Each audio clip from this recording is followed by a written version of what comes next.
you wonderful to-be dicers. Welcome back. back. We are back and ready to embark once again on Tales of Vardin. So welcome everyone. We have more faces this week than we had last week to journey with us. So we're excited to bring them along into this mess that we've got going on. Before we get into our story this evening, there's a few things that we need to cover. Just our slate for the week, pretty much. Starting with this Tuesday or this Sunday, actually, Frontiers of Eberron is this coming Sunday. So be sure to tune in for that this week. Other than that, we've got Star Wars on Tuesday, Edge of the Empire, with our wonderful DM here, Daddy Tarzan 82855. We'll be running that on Tuesday as normal. So be sure to tune in for those. Tales of Arden will not be this week, it'll be the following week. So just be sure to keep that on a bi weekly for your reminders. With that out of the way, let's get to looking at who we have playing with us this evening. Of course, I'm Chris, your Dungeon Master. Yeah, ready to get some dice rolled this evening. So. All right. I think that's a lead up to you, Tay. Intros. What? Intros. Oh, okay. Hello. Hello, my name is Taylor, also known as Nerdy Pinup Girl on most social media platforms, mainly active on TikTok and Instagram. If you like D&D stuff, nerdy stuff, smashable monsters, feel free to give me a follow. But today I am playing the 7-foot-tall half-orc barbarian, Grendel Theolova, actually barbarian fighter. I keep forgetting that she is now a multi-class. Grendel Theolova, and she is currently venturing into the abyss to find her goth tiefling girlfriend Helene, and she will do anything and everything to make sure that she gets her back, including possibly losing her noggin. So I am absolutely horrified for her, and we'll see how this goes. I love it. That leads it to me, I suppose. Hi, greetings and salutations. I am Daddy Tarzan 82855 on all social media platforms. I am the game master of Star Wars Edge of the Empire, our Tuesday campaign, and I will be playing for your viewing pleasure William the Great Powell, a disgraced sailor turned pirate, fighter, collector of Pokemon, that being souls, and yeah, warlock, fighter, warlock, war fighter. Yeah, war fighter. I like that. There we go. And that's my intro for the evening. On to you there, Lee. Hey everybody, it is Lee Newcomb. Please, I have no socials. I am an average Joe American, but I am playing your favorite Nog, the Blood Hunter Barbarian that comes in at 2.5 feet and 68 pounds, with lots of lovely, lively action of chaos that ensues within him and the party. So let's see where we'll go as we move on over to Cymite playing Playing Emrys. And I'm going to give just a bit of a disclaimer for this and the next possibly 2 episodes of Tales of Arden. If things such as talks of unaliving oneself would trigger you when I speak as Emrys, that's maybe time to turn away from your screen. I'm very sorry, but that is where the character is being led. So, I hope we all have fun with it. I hope everyone is okay out there. All right. I think that leads that up to you there, Maticus. What's this on a Thursday night? Hi, everybody. I'm Matt, also known as War Torn Knight out there on the interwebs. You can find me as a professional game master on StartPlaying.games. You can find me as an actual play performer, mostly here on Doobie Diced, playing Chavisto on Tuesday nights, as well as um, once every so often being the dungeon master for the Dimensional Dial of Dr. Diago, next date incoming. And for this lovely evening, I get the chance to once again play as everybody's.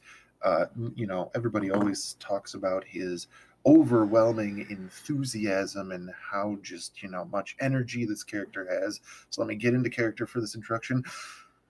Godim, your son, druid of the Circle of Stars and a former wizard, and he's distressed with the current situation. Thank you for your time.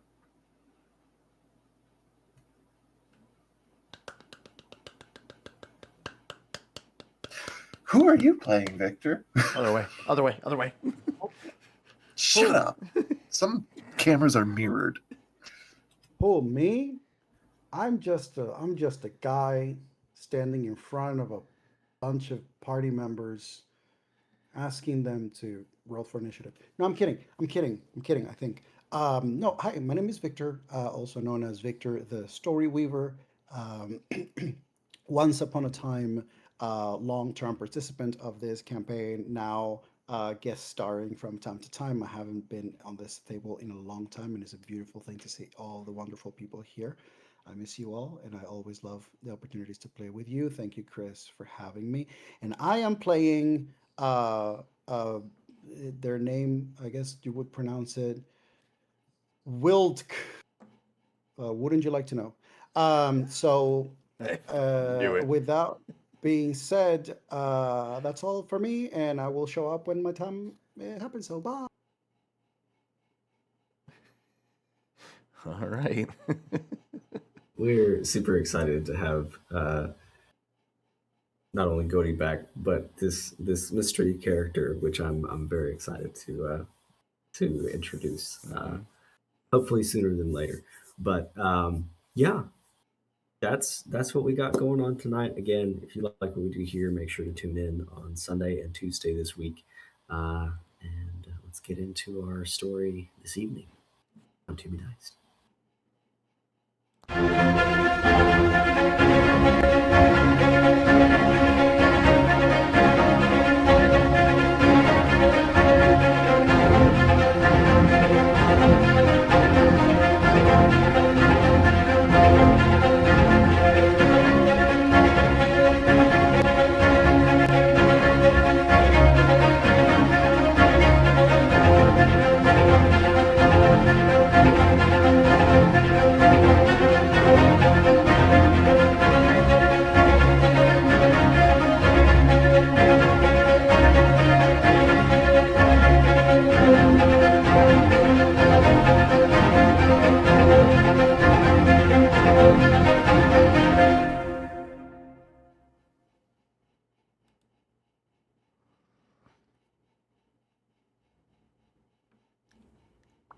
And we're back.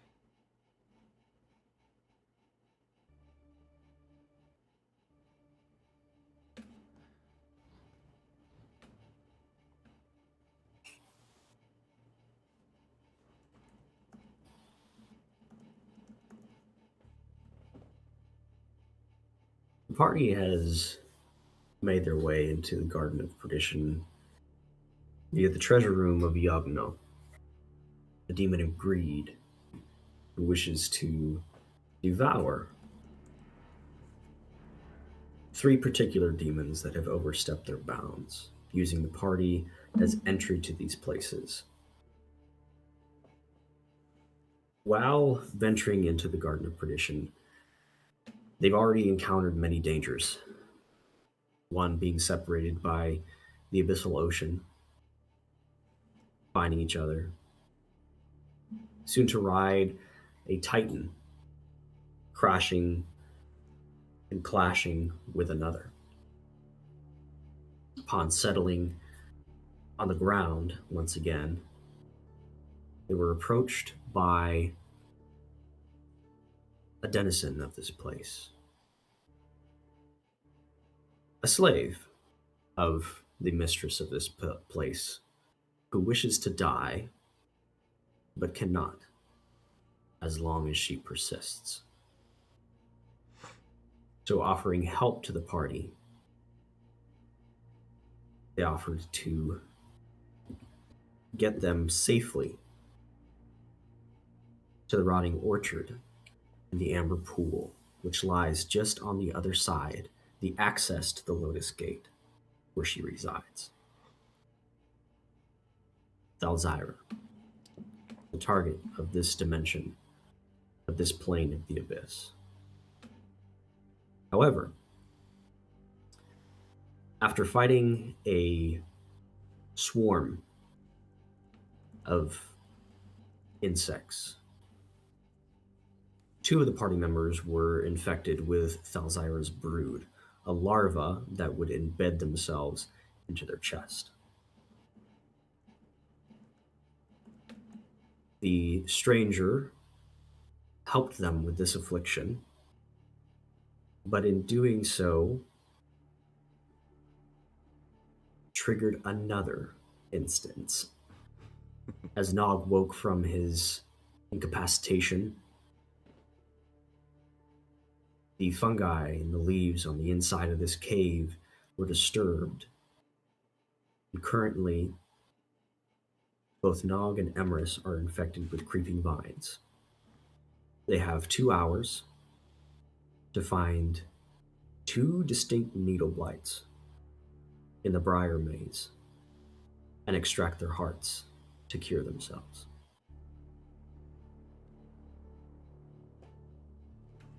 According to the gardener, they are rare, difficult to find, and evasive. In a twisting, winding, colorless place. That's where we find our party now.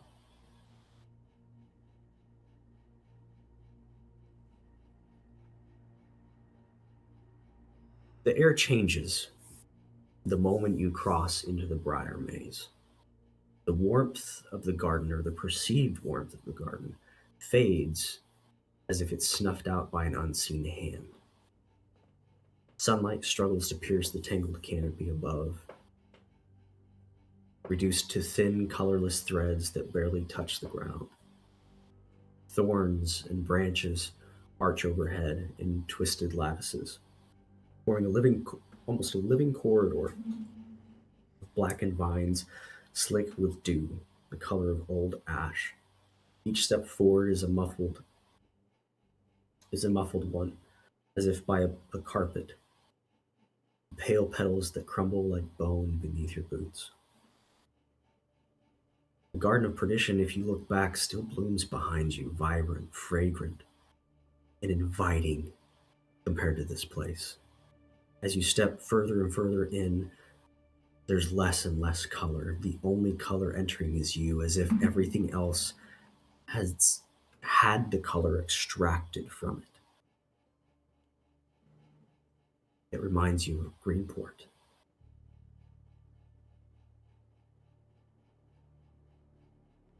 Of that siphoning. Whatever lies in the Briar maze was put here to do something.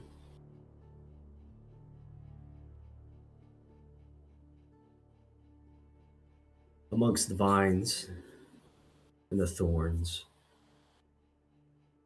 you see the remnants of an ancient crumbling city, ruins choked out by these impossible vines. The cold wind exhales from the remnants of this city. It carries with it the scent of dust long undisturbed. It brushes your skin with clammy fingers and whispers in voices too faint to understand. This place is so contrasting with the bright garden you came from. Not wanting to hide itself, but existing as it is fully. No tricks, no illusions to make it look pretty. This is what this part of the garden is.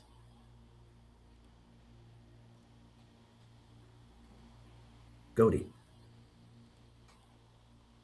as the party ventures forward through this mirror, a hand lays on your shoulder. I would have a moment with you, Godi, before you go. He turns in acknowledgement but says nothing.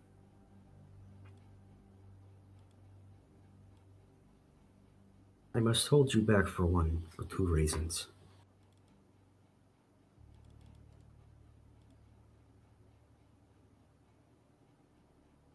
One, there's too many of you.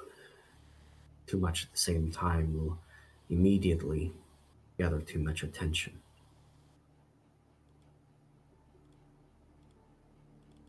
And the other is I need you to remember.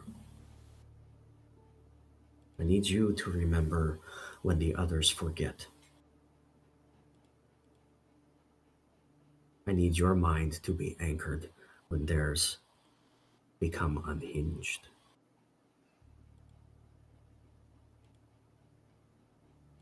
Now, they are gone. Mere seconds for you and I. But there could have been days, hours, months.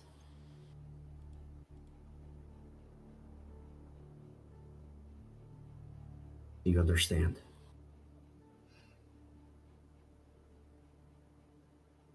Grody nods. I am certain that this is something that I can do.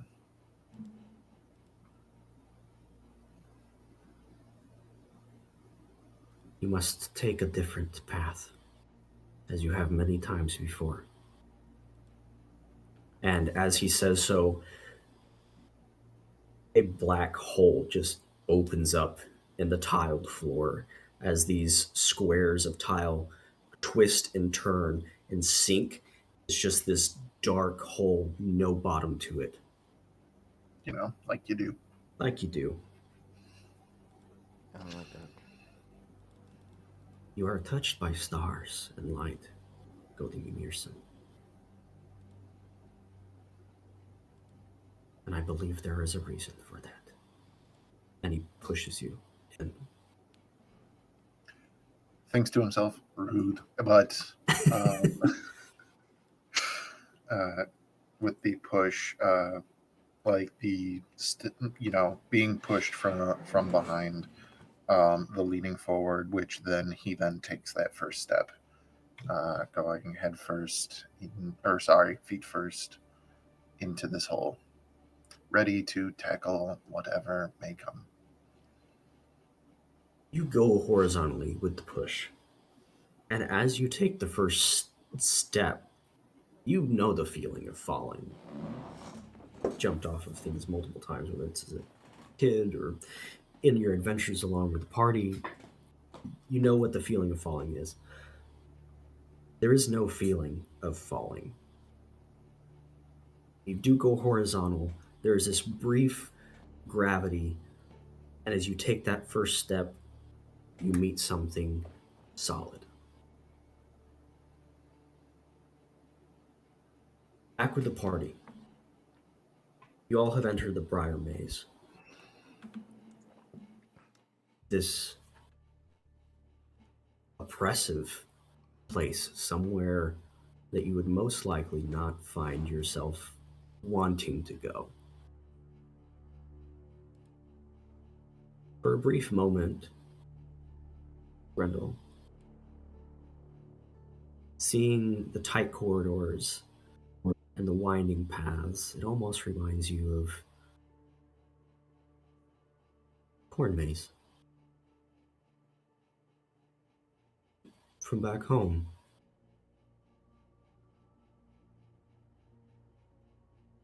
You remember trying to find your way through it, getting lost.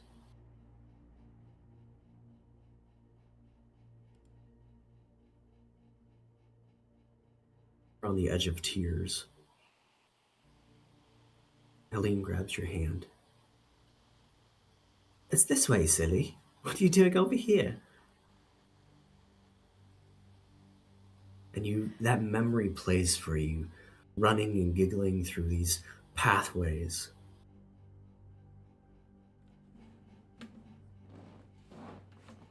For one brief moment,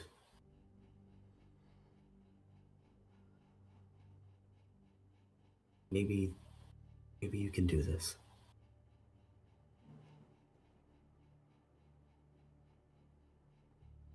So Grendel is not very good with the whoosh, obviously, as she calls magic. But just with these memories kind of just flashing through her mind, I think she's gonna just kind of take a breath and like she knows Helene is in the abyss somewhere and she may not exactly know where she is, but like maybe she could utilize some sort of just feeling of there is any kind of guidance that Helene can give her in something like this. She would be willing, like any sort of familiar feeling of the woman she loves, that for her to be able to follow through with it, or like just kind of like that weird gut instinct of wanting to follow through with it. Yeah.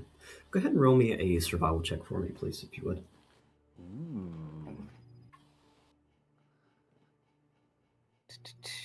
I don't think Grendel's that good at survival. You know who is? Not William. 2 in survival. Shut up. Shut up, Tarzan. So that's going to be a 13 plus 2 for a 15. Go ahead and roll me a d4 as well and add that to that. Okay. I don't know if that's a good thing or a bad thing. I'm a little bit horrified. That's a 3. Or so 18. 18. Yeah. All right. I don't know if we times that by 2. If only. Grendel is not big smart. Okay, you know that. Has Grendel ever been really good with directions?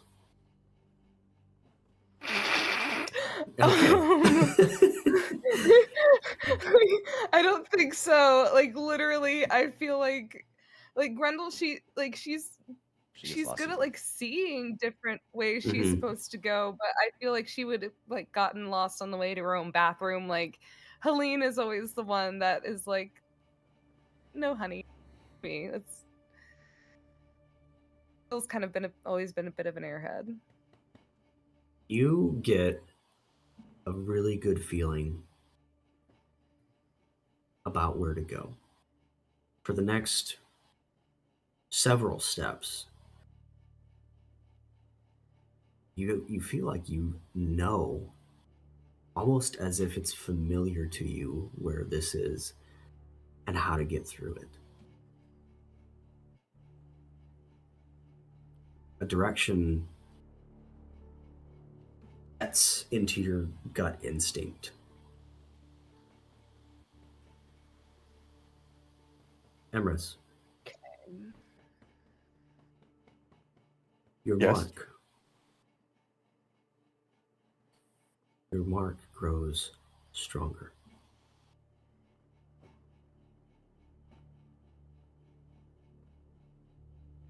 So Emerson immediately doubles over in pain. There is a clasping of like his heart as he just falls to his knees. And you all watch as smoke begins to billow up off of his cloak.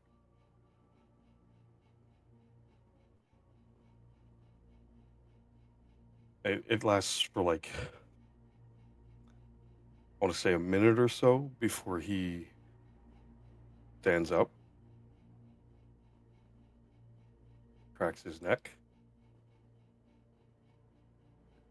and there's a second smoke horn, and they've grown a bit longer and more material.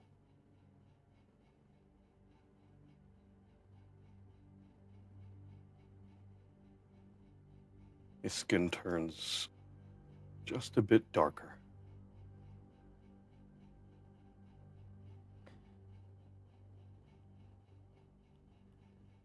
You know, I used to think I was the only person that was fucked for the most part. That's a new look.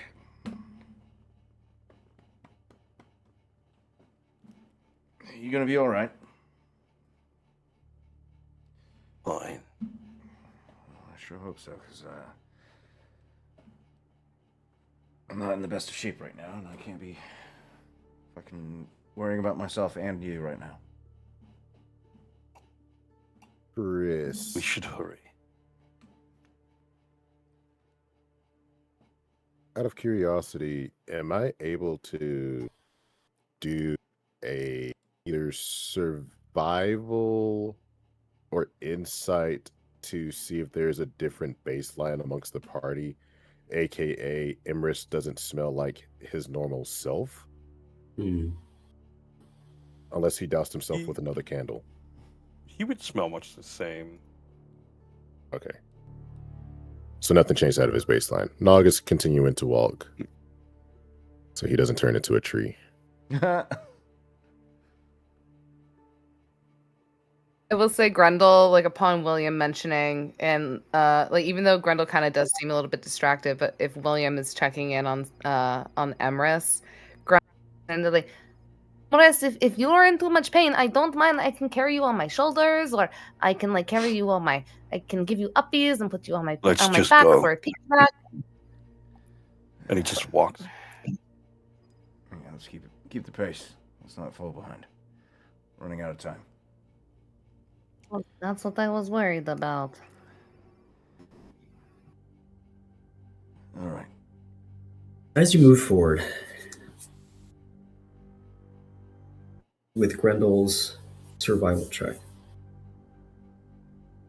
you travel for a good 30 minutes, maybe an hour, safely through this place. And roll me a perception check for that. Everybody or just me? Everyone. Fucking gods, because Grendel's horrible at perception. Is this based off of sight or smell or hearing? You can do smell. Goaty, I don't believe I need one from you as of yet. That would be a 9. That's a 3 minus 2 for a 1 for Grendel. 24 for Nog. Okay. That will be a Mia Khalifa 20. Okay.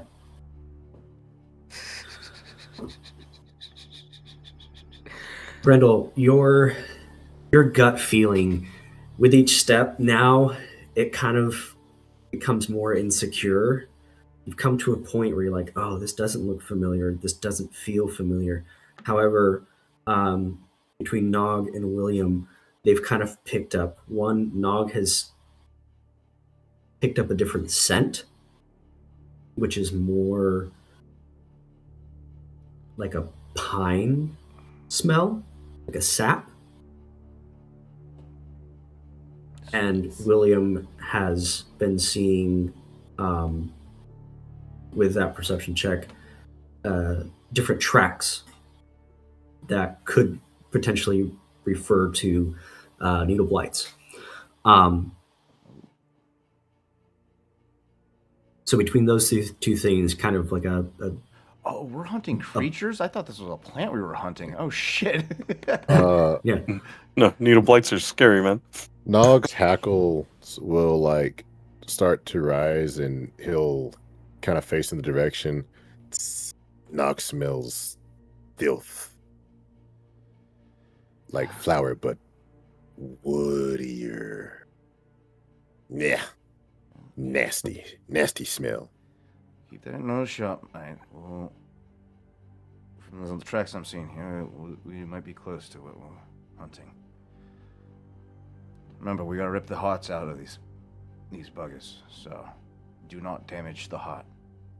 You see Nog, when you say rip the hearts out, give you the most beautiful hug mix boxer smile with like a few snaggly teeth.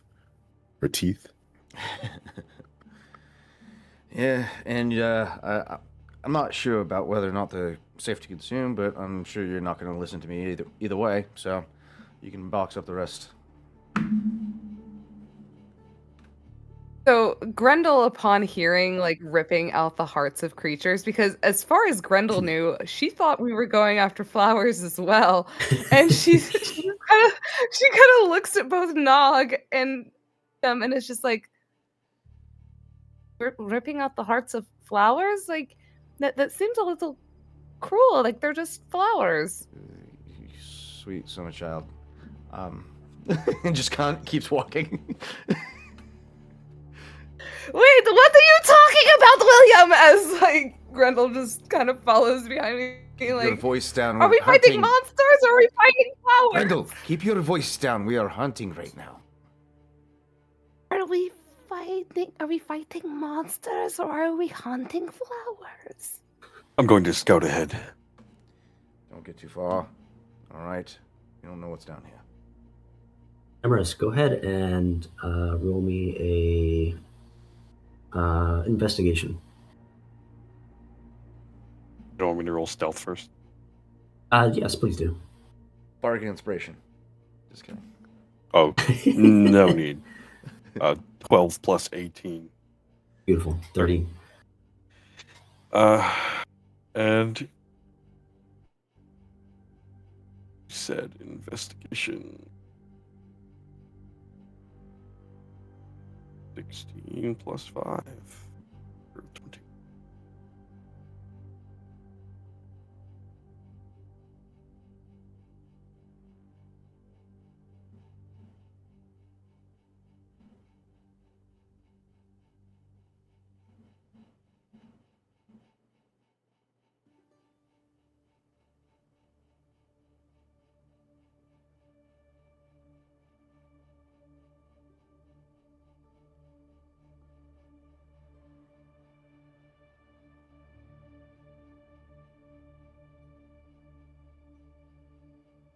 Sorry.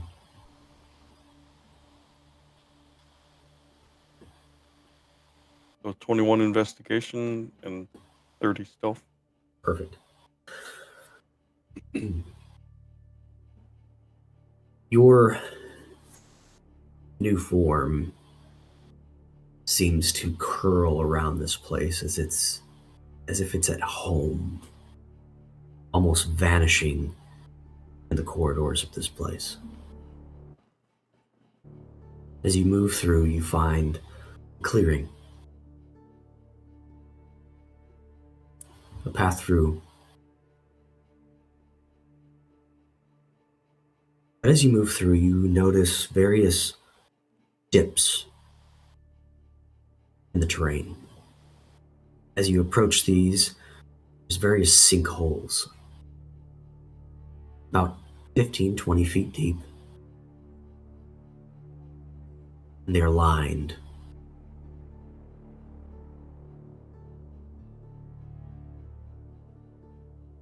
They're lined with skeletons. But they're not bone. They are branches, gray, black petals sprouting from the eyes. And if you stay long enough, you'll see one move ever so slightly, as if turning over while sleeping.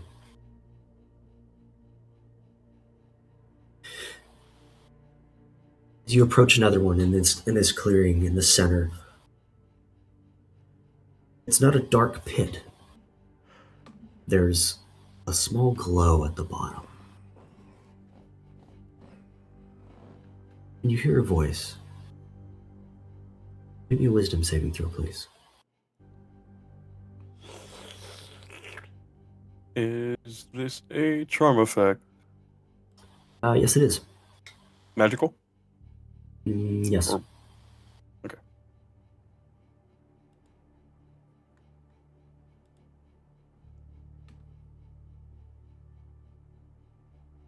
Six plus 3, 9. I rolled a 4 and a 6.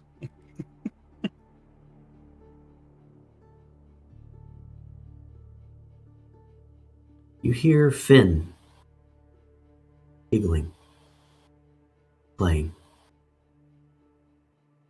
Nina singing a soft song.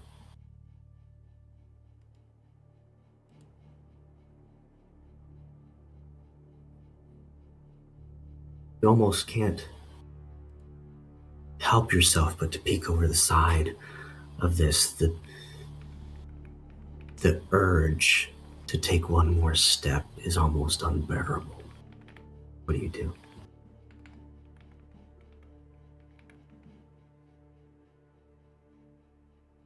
I mean, if I fail the wisdom saving throw, I believe I take a step forward. As you peer over, the hollow smells of honey and fresh bread. You see soft moss lining the walls and the floor of this one. Toys carved from crystal and bone. And Finn running around with some sort of toy.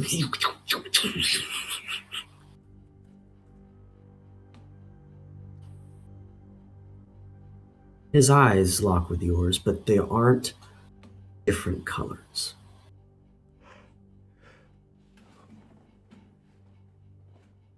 Hello, Daddy. Won't you come play with us? It's warm down here. We found sweet honey and shining stones. His arms drop, and his face loses all expression as his eyes go from joyful to mournful. We are very lonely. Please don't leave again.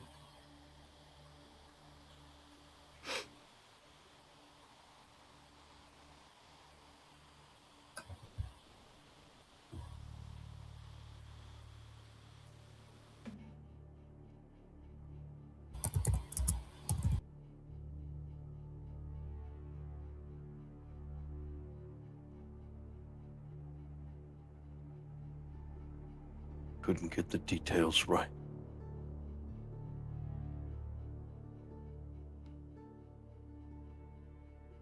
I might have stayed otherwise.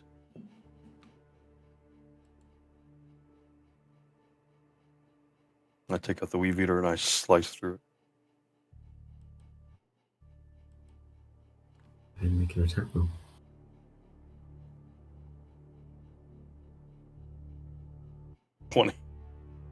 I really hope this isn't actually Finn. And roll me some damage, please. Weave eater. Goodness.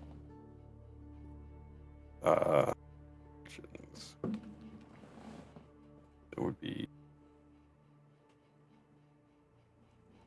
2d8 and 2d6.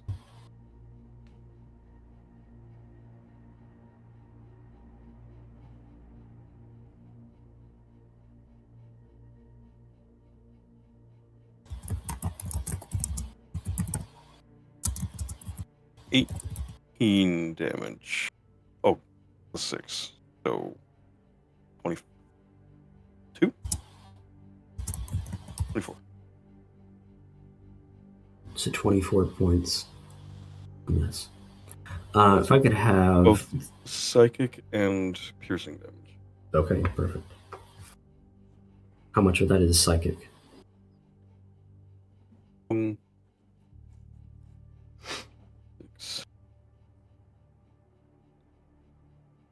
11 of it. Okay. Can I have the rest of the party roll me a wisdom saving throw, please. Oh, bitch. Okay.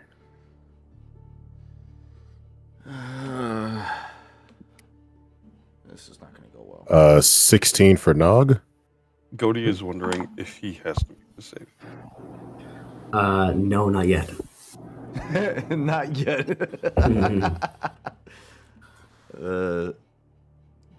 Did I just hear wisdom save? Wisdom Yep. save. 17, William. Oh God, our Father who arts in heaven, hallowed be thy fucking dice rolls. Which is the prayer to our in Jesus.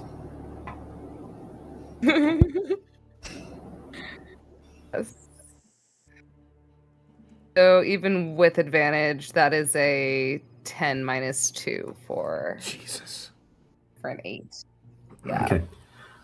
You hear in singing or humming. What did you say? You said 16, Nog?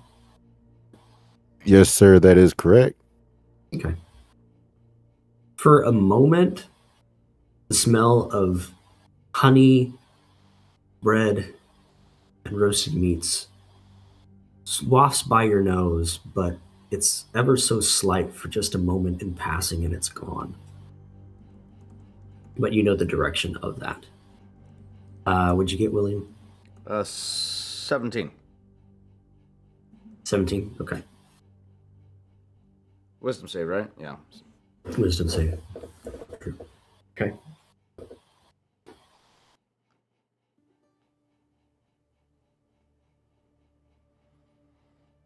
For just a couple moments, you hear the sound of an instrument. One that Morgan would play. Just a few notes. And gone. In the direction that Emrys had initially started off to.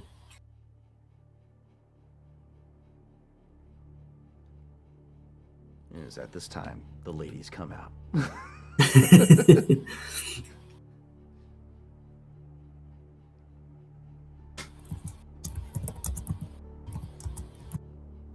Is there any changes to my group that's with me, that remained behind with me? Not visibly, no. Okay. Unless otherwise specified. Did you guys hear anything?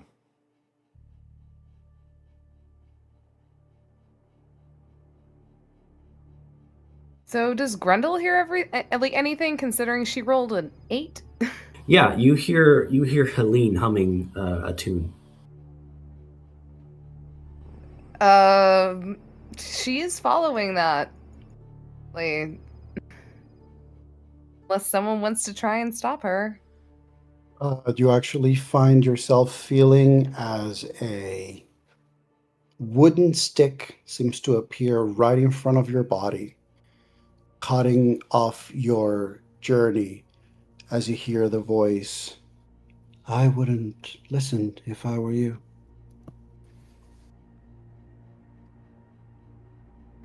Right as he says this, it's cut off. The sound that you've been hearing is gone, destroyed, choked out as Emrys slashes through this individual. You haven't rounded the corner yet to where he is, but this stranger has appeared your way. Would you like to describe what this individual looks like? Certainly. Considering that they are very close to you, Grendel, one of the things that you realize is that they are standing to your right. And they seem to be standing, literally standing as if they were facing the same direction you were. And as you look to notice the wood stick in front of you, you then kind of like have a moment of realizing the hand that is holding it. And the hand that is holding it, you realize, is not flesh, but rather a prosthetic. As you keep following, you see that the arm is the finger joints, the area of the wrist, the part of the arm that it is the forearm seems to have this like iron and metal shapes on it as it continues to extend to his shoulder, where you can see the attachments of connection between machinery, bone, and flesh. And the robe that seems to have been ripped, the sleeve of it tattered. The thing that you notice is that as you follow to try to find the face, you see there are vines around the neck that seem to be spreading up the face of this individual. And as you continue to look up, they seem to stop close to his jaw section, leaving enough for you to see there is a beard that remains graying, and the vines that some of them seem to be also even sneaking as if they're trying to go into his ear, but they have seemed to stop or at least slow down enough that you cannot tell anything. But one of the things that you do notice is that he has this long, messy dreadlocks, and his eyes are blind, and his face has a soft, gentle smile, while there are small bells attached to his wrists and ankles that sound when he walks barefoot, where you also notice one of his feet underneath the loose, baggy, ragged pants is also a prosthetic, as an old, vagrant looking, monk like individual stands next to you.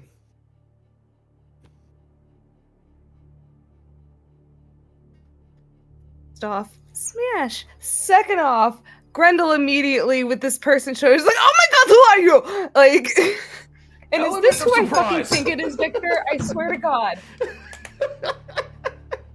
I swear to God. Both ladies already in this dude's face. Who are you? What the fuck are you doing here?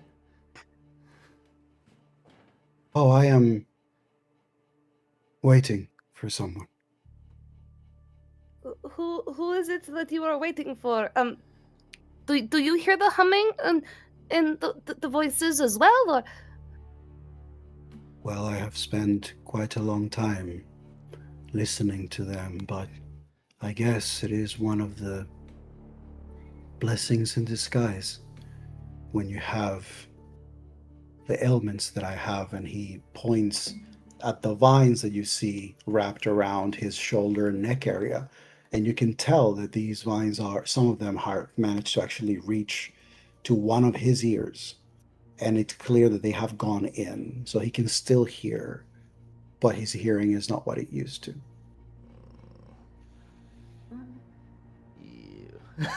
How long?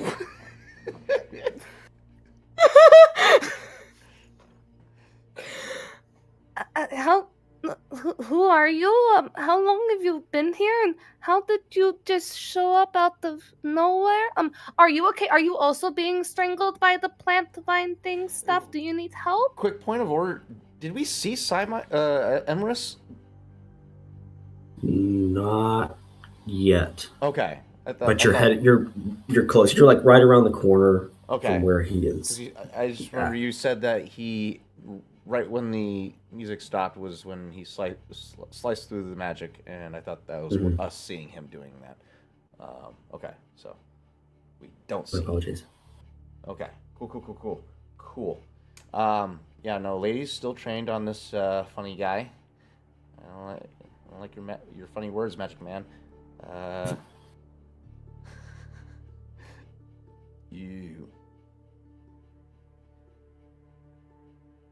The lady raises a good point.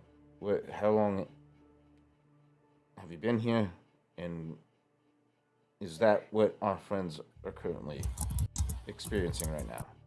as he points to the. Hello, my name is Grendel. Vines. It's nice to meet you. And she does offer him a flower crown. Puts it on his head. Then did you feel he feels the crown on top of him? He reacts, blind, wide eyes. Hi, Grendel. I am.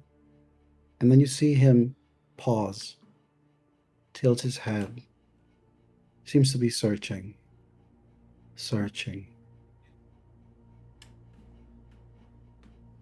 I'm sure I had a name. It's been a long time. It's been tiring to keep these at bay. And he sort of gestures to the vines. Now, if anyone is interested in rolling, if I may, Chris, like either an Arcana check or like a perception, like high perception roll, you're welcome to attempt. By all means, Cody.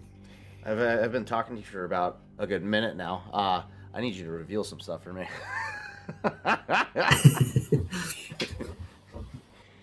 Let's go with. If this is who I think it is, I'm gonna crash the fuck out. Let's go. Let me get some. Let's get a peek behind the curtain here, guys, real quick before we go any further. Figure out a little tidbit about this little fella. Know your enemy. Ooh, thank you, late night back. Great name. Strength score. Greater than, lesser than, or equal to William's strength score of 14. Lesser. Ooh. Total class levels, if any, greater, lesser than, or equal to level 11.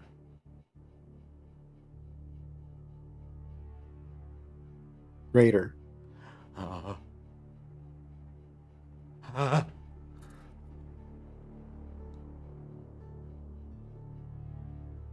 Is there any fighter levels in there? Fire levels? Fighter. Oh, fighter levels. No. Okay, cool. All right, well, sensing a great deal of power coming from this individual, from my quick assessments of just interacting with this individual, William gives Grendel a bit of a knowing look. Like, this, I don't know what this guy is, but he's fucking strong. It's over. Grendel kind of gives like Grendel kind of gives like the knowing look back, but like it's like she's like, okay, no, I see what you're talking about, but what if we became friends with him? Like that's kind of her knowing look. But that being said, let's go ahead and entertain this fucking terrible roll that's going to happen anyways. Fingers crossed I roll 2 nat 20s. That'd be dope, right? Not 2 nat 20s, but that's 2 13s. That's pretty fucking dope. Better than a nat 1. You said you wanted a perception. Or Arcana. Good luck with Arcana. William doesn't know shit about magic. Let's go Feels with... horrible at both of those, so I ain't even gonna try. Let's go with... you know what? I could go with a Carmen Electra 20, but I think I'm going to supplement this with a D8. Let's do it.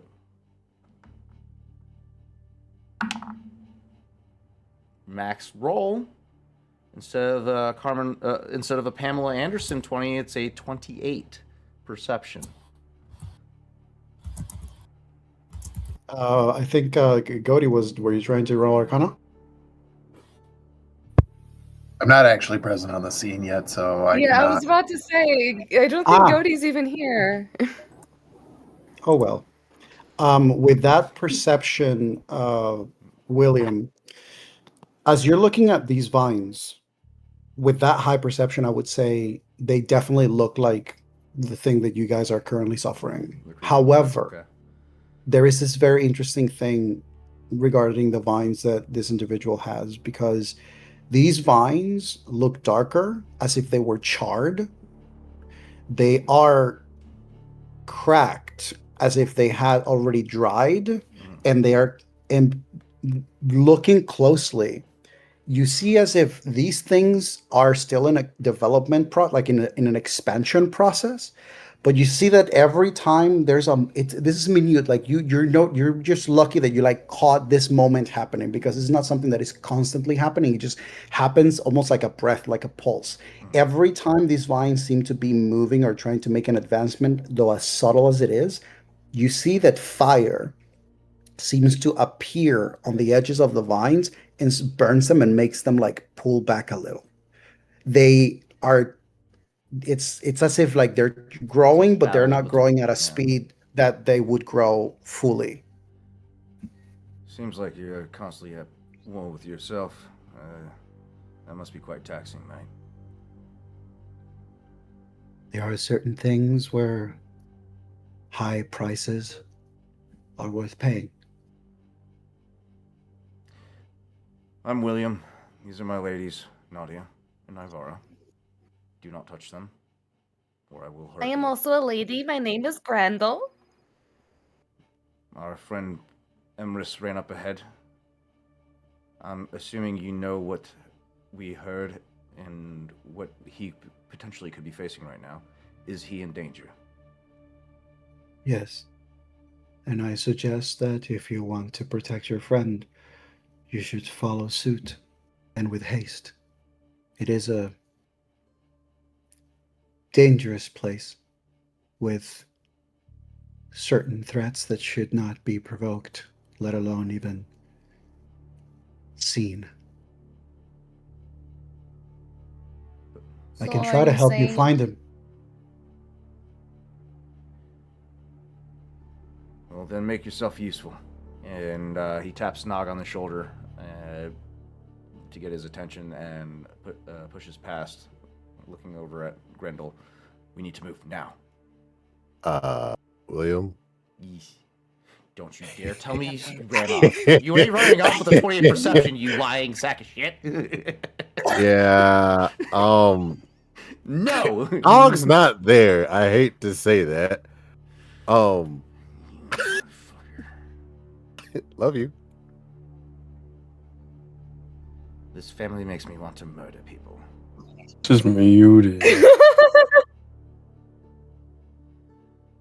Now I feel like Klaus. No. oh god damn it. As you round the corner, following the brief smell of food, you see Emrys drawing his blade, cleaning it off, and then disappearing.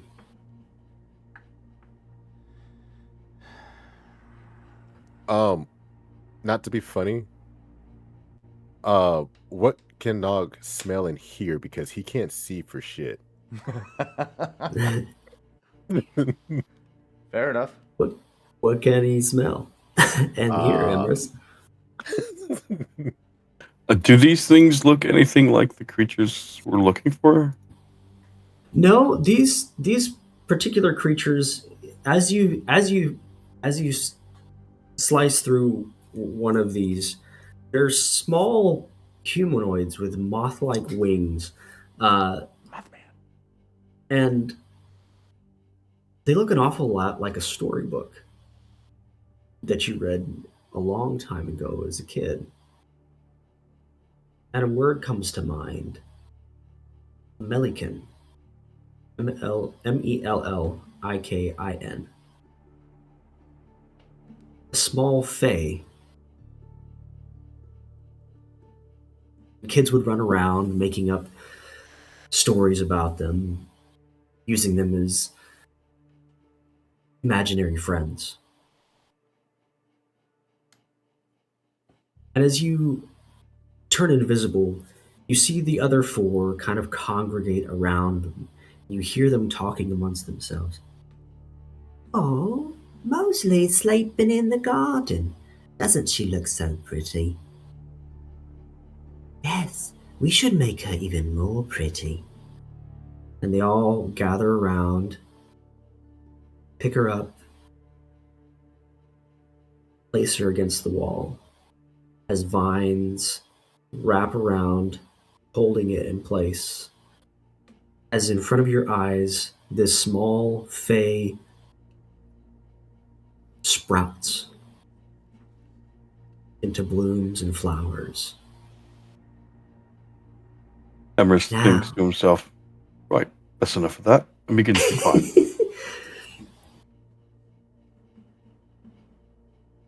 As you turn, Nog rounds the corner, moving most likely towards the pit where you were.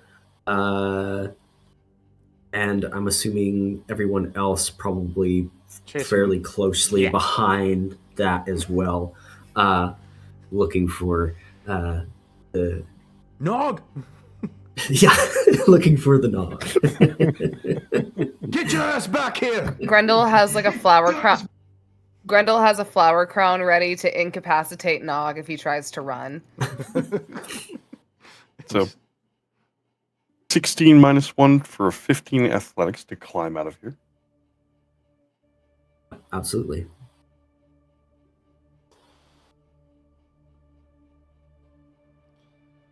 As you climb, these Melican weren't lying. It's warm down here in comparison to the rest of the Briar maze. As you climb out, you feel at least 25-degree difference as you move from inside to outside. And this moss is very soft like a feather bed. But knowing what you know and seeing what you've seen, you climb out. Still invisible, correct? Mm-hmm. Okay. Is Nog still there? You see Nog, and closely behind you see most likely enraged William trying to keep up with the creeping vines infected individuals that seem to be taking off. As you guys round the corner, you see the pit, about 15 feet, circular, and a warm glow, probably the only color you've seen in a while of being in here.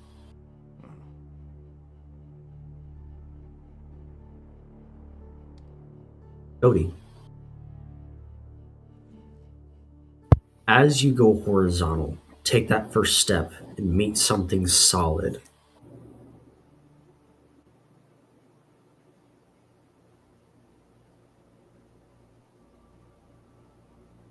The dark hole that seemed to be endless isn't much brighter. It's cold, but not to you, of course. But different than where you came from. Ground under your feet is muffled. Even though you've stepped on a gray slate stone, each step is covered up.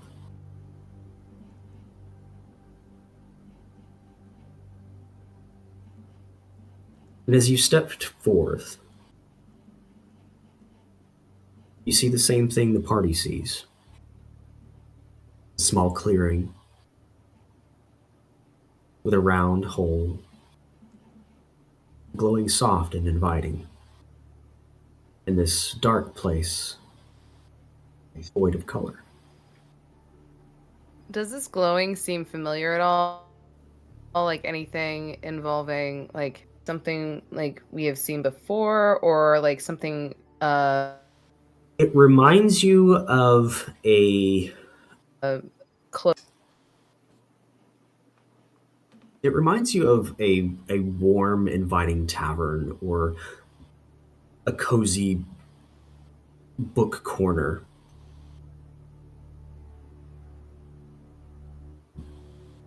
It's not familiar to anything else, really.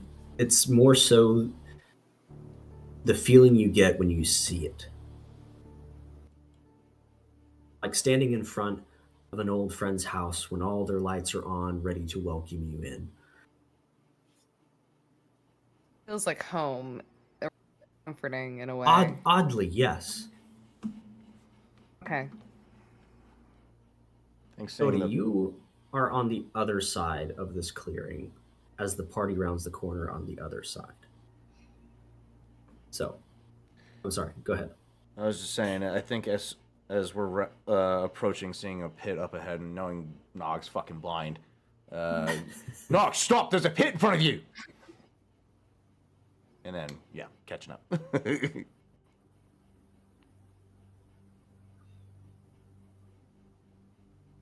As Williams says that, Emrys thinks for a second, even raises his hand, about to snap himself out of invisibility. Just lowers his hand and begins to walk on. Nog smell meat. Nog hungry. And he's still sniffing the area for the pile, wherever it's at. Go ahead and make me a perception check involving scent, if you will. Yes. Well, we got a 31. 31. This is the most perceptive barbarian in history. You circle the hole as close as possible, but you don't find meat.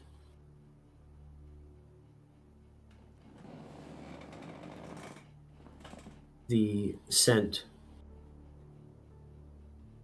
of pine sap is strong in this clearing, the strongest it's been, permeating your nostrils, almost blinding you nose-wise.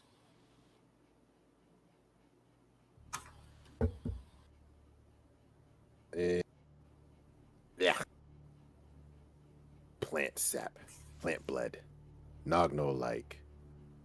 And he'll go back over to Grendel and William, thinking Zinnia is near. And he'll approach them and ask when Zinnia come to give promise that he made Nog long ago. Promise Nog good hunt. But all Nog smell is tree blood.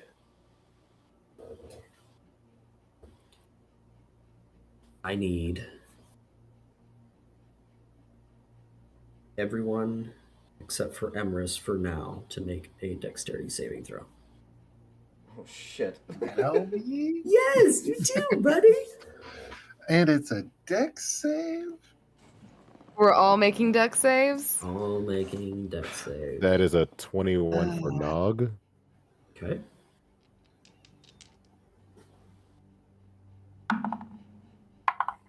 I get advantage on deck saves, yes, because Barbarian. of my danger sense.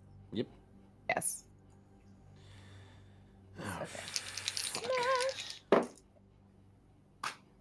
Oh, I'm so happy I had advantage on it. It was a nat 1 and a 19. So that'll be a 19 for Grendel. Wow, how nice it is to have advantage when you roll on that one.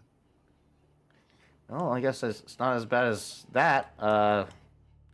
3 for 10. Oh, God. Well, it's been nice having go to back, guys. 22 for me. Oh, no. Two. Okay. I should have rolled the Myela. Oops. So what did you get, Cody? That would be a total of 2. 2. Perfect. So Is it perfect? Perfect. That's perfect. This is gonna hurt. Let's see. So William, 10 total. Cody.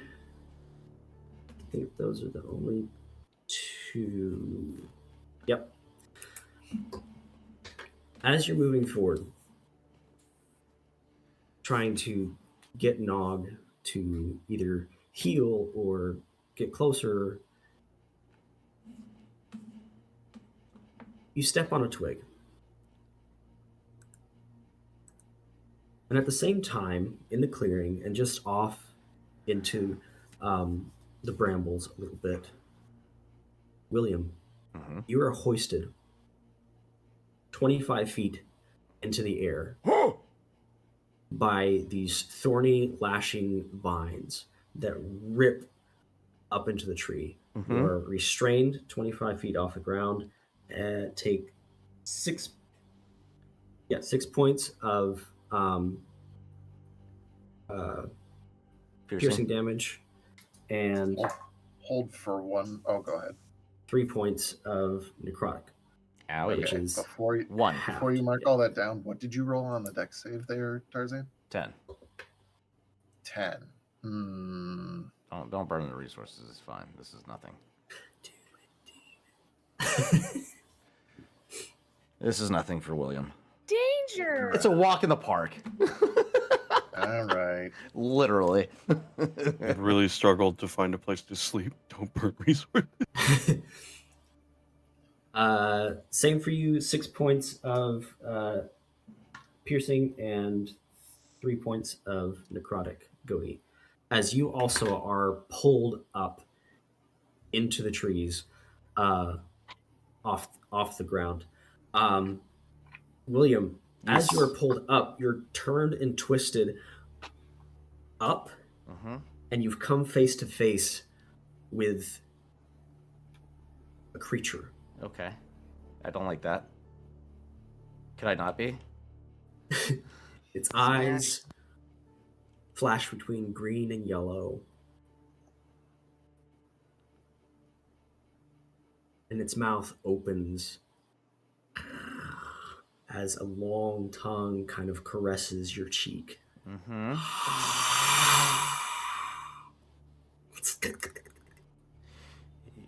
Easy. Suspended in this canopy by these thorny, lashing vines, as it opens its mouth, this sappy, thick saliva between its teeth.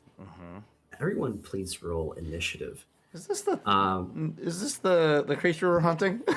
This is Needleblight, and Goaty has one too. Let's see. Oh, we're both caught by one. Nog, you stepped out of the way just in time, which is probably why William got caught up in it. Grendel, you were standing far enough away, and our lovely stranger here knew it was coming and sidestepped one. Beautiful. I love it when the dice. So rolling with advantage for Grendel, it's a 3 and a 19, so it's going to be a 19 for Grendel. Perfect. With advantage again. Thank you for advantage. Thank you for the raid. Gonna be a 24 for the stranger. It'll be a 18 for Nog. Grendel, what gives you advantage on initiative? Because I want it. Feral instincts. Feral I instincts. think it's, yeah. It's barbarian shit, dude. Professional barbarian. 23 for William. Right behind the mysterious stranger. Star Wars reference. Isn't that also a Fallout reference? Yes. Goaty and Emrys, what did you get for initiative? 14. Oh, I beat Emrys. I got a 16. What do you mean you beat Emrys? Emrys rolls like shit for initiative. Every Not last single time. I was listening, and I was proud of you, homie.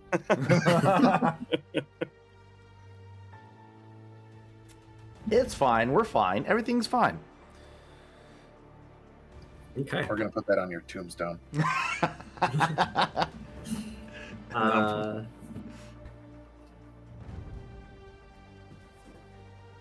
Okay. Let's see. Our daring stranger first.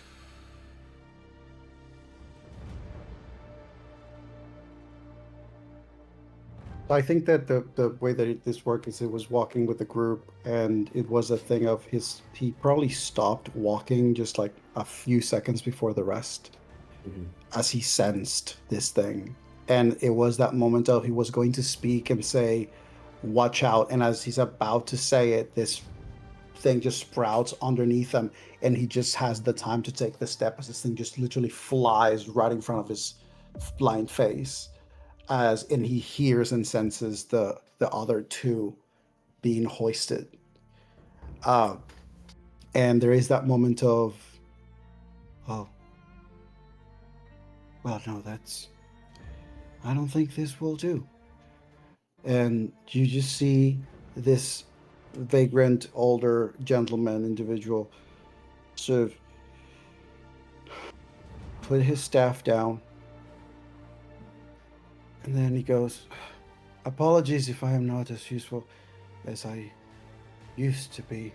It's been a long time.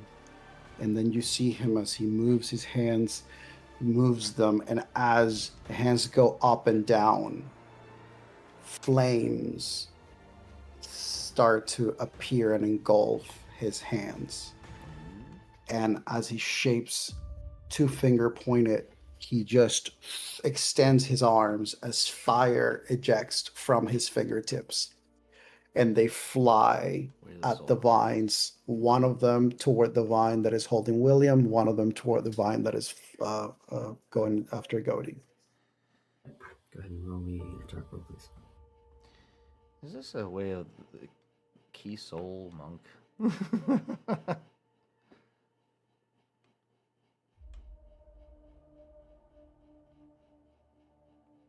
Ah.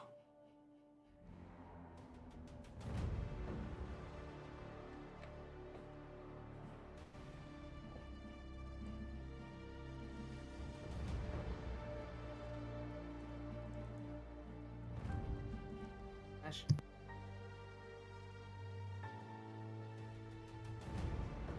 All right, so that'll be a 16. 16. Sorry, no, 26. 26. And 20 and 25. Nice. And for those, the total of damage for each one is going to be. How close are these vines from me? 25 feet. So the one holding William is 25 feet, and the one holding Godey is 60 feet.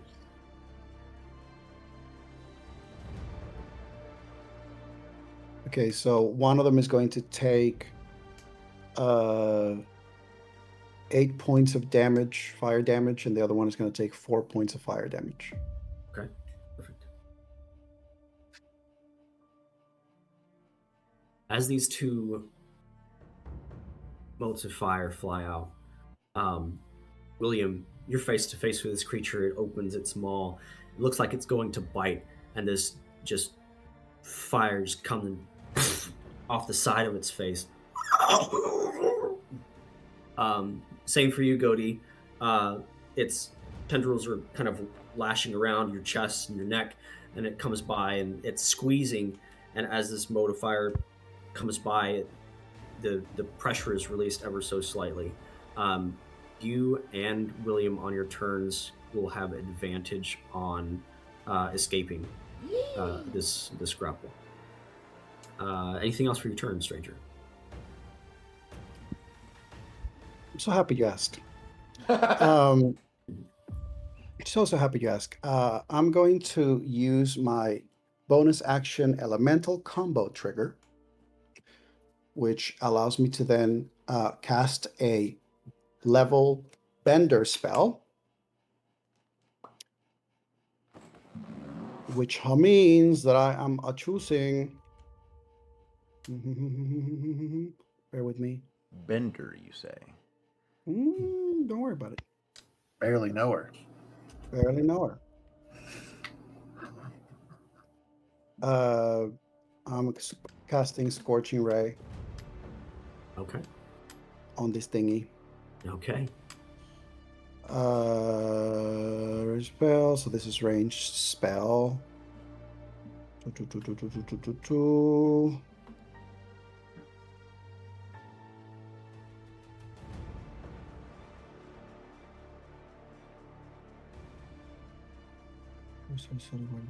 with me.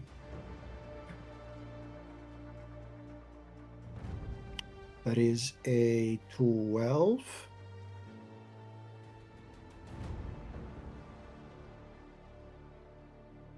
It's a 12 to hit. 12 to hit.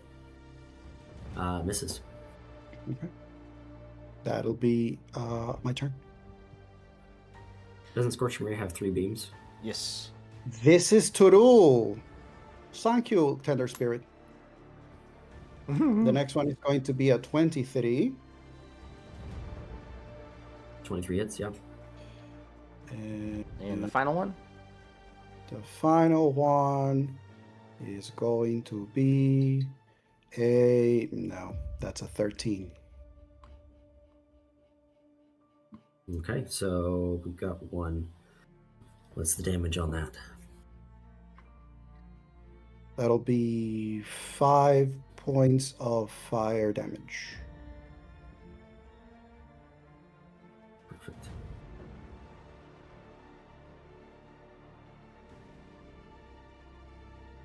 You got all of that one, Cotton. Anything else? That's Nope. it. All right, William, you are up with Grendel on deck after William. Sounds delightful.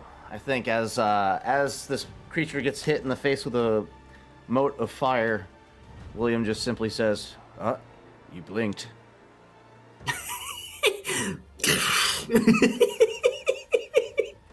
Yeah, that's so cool. And then one clarifying question. Have we been able to fully restore the Splinter Cell yet? The Splinter Cell, whole different genre. I don't remember, because last we were in Grand Soren, it was working where you had to roll a d6 to figure out which way. Direction, yeah. But I think since...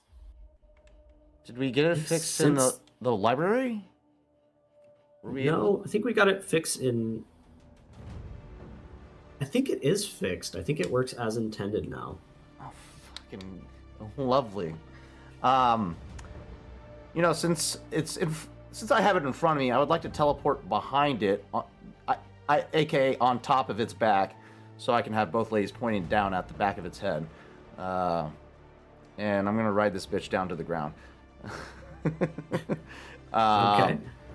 So what I'm planning to do is a pushing shot, or a tripping shot, I should say. So I can get it out of the canopy and down on the ground, so everybody, including my lovely, lovely friend Nog, can have a good time with me. That's it. Trip attack. Sorry, it's a trip attack. So I'm basically trying to get it to let go of whatever it is it's holding on to stay suspended. So, one last clarifying piece of information for myself, which is what am I subjected to with a level 1 exhaustion? Disadvantage on ability checks. Thank God these are attack rolls. Thank sweet baby Lord. And let's go all out. We're gonna do. Let's go. I need to spend a charge on my vest. There we go. That was a bonus action shit, so I can't use my hex right now. That's fine. We'll go with it. Well, no. Hold on. Matt, you're D&D genius. Or something. If I use the trip attack in conjunction with my Eldritch Blast, does that work? I don't think so. I would need to see the wording on trip attack. I think it's an attack roll.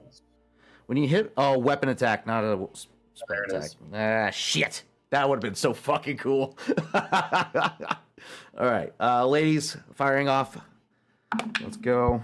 That's a 19. We don't need to burn any more resources than that. We'll take that 19 plus Ivra's 9, so 28 to hit.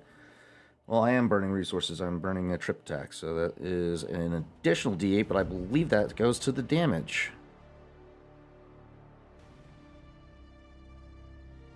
Yep, to the damage roll. So, since that first one definitely hits, it's going to be a strength saving throw, DC 17. Second attack. 9 plus 9. 18 to hit on the second attack.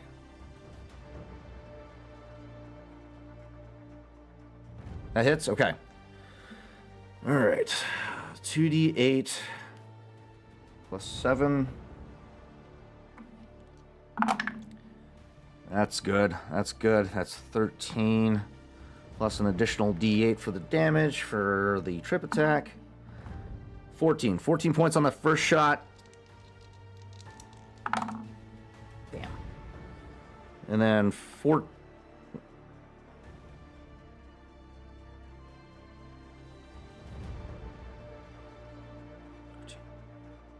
13, I lied. It's 21 points piercing on that first attack. 14 points on the second attack. How many on the first one? 21? 21 point piercing, and then 14. And then, yeah, strength saving throw, DC 17. Okay. Alright. I'm trying to Cade 6 this creature down to the ground. Always remember. Roll the 2. Looks like we're both going on a trip. I think as this creature's falling, with the tendrils coming off this thing or whatever, William just kind of wraps his arms around him and just rides the bitch down. Yeah, absolutely. Anything else on your turn? That's my 2 attacks and bonus action. I'm assuming we land on the ground with the rest of the group. Mm-hmm. Okay, then action surge.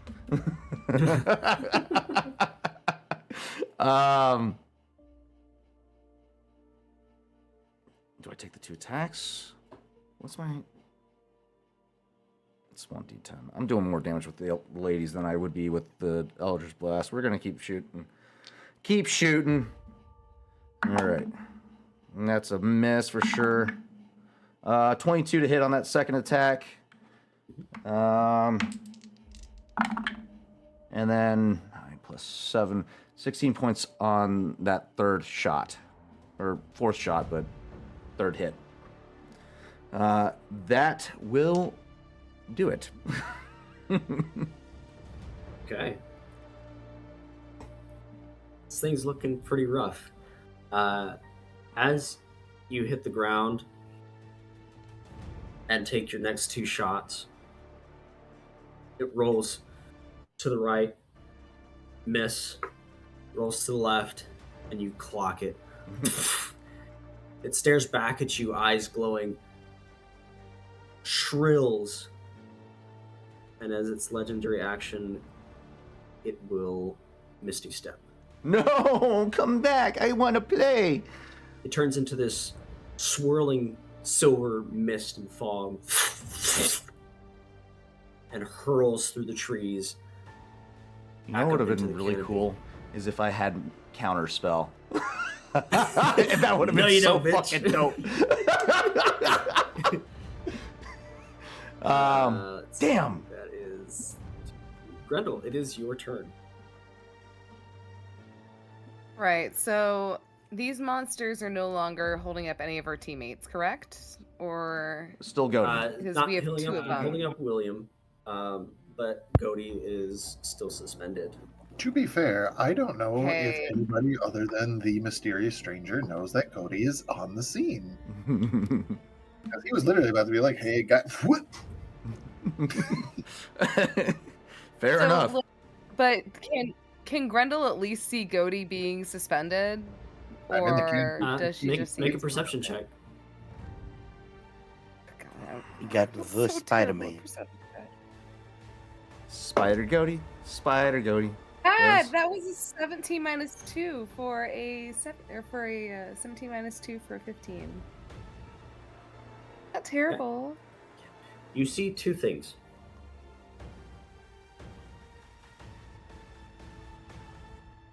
Between the stranger Two and things. William, they have done enough damage to this thing that there is a trail of blood from this thing,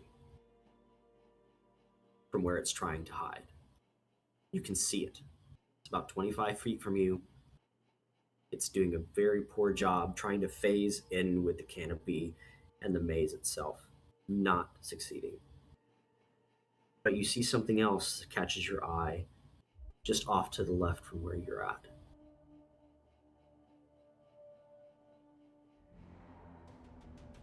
You see Goaty suspended in the canopy. For a moment, it's disbelief because it's wrong person, wrong place. Like, wait a second. Goldie was not with us originally, but Goldie is here now. Mhm. So originally, Grendel, like with the training that William has given her for fighting, she like looks at the trail, but as she's like hearing this commotion, she turns her head and she sees Goaty just suspended, and for a moment she kind of blinks and she's just like kind of not believing it for the first time, but as like the only thing at like the moment she realizes, oh, this is Goaty, she doesn't even think twice. She immediately grabs her ballista off of her back. She just takes it. It's already loaded because I remember I reloaded my last round.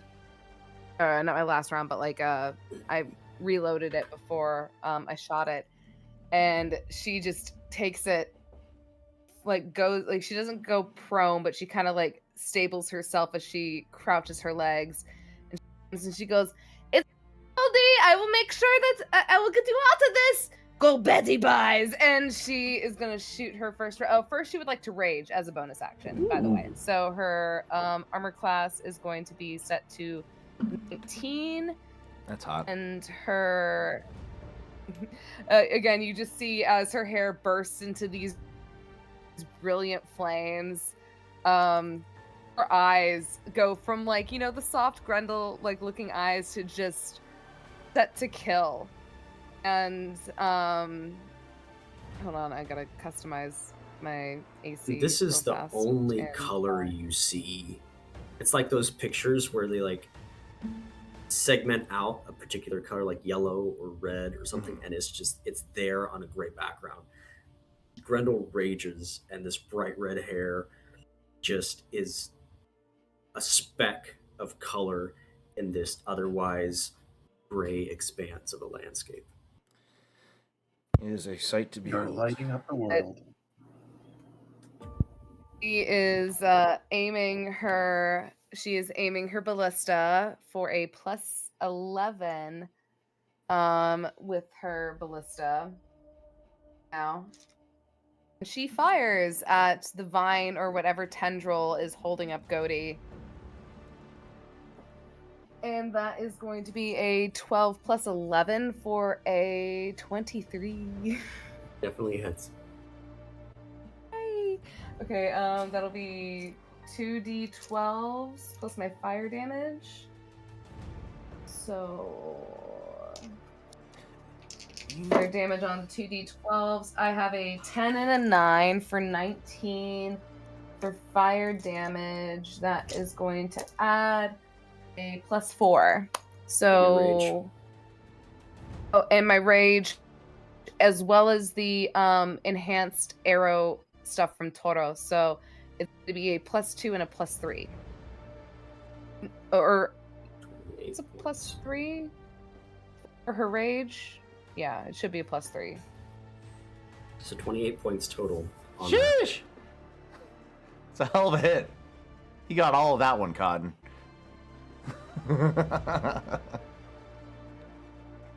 With as thick as the twisted trees and vines are in this place, you shoot this arrow and it glides through, just bursting through these brittle branches before impacting on this thing. Now, does this thing look like it's about at half at all? It looks pretty beat up from between that and the first attacks from the stranger. Yes. Okay, so Goaty dropped with that shot. Let's see. Go ahead and roll me a grapple check there, Goaty. Roll to resist one. To escape. Oh, escaping. So that would be an athletics check. Athletics.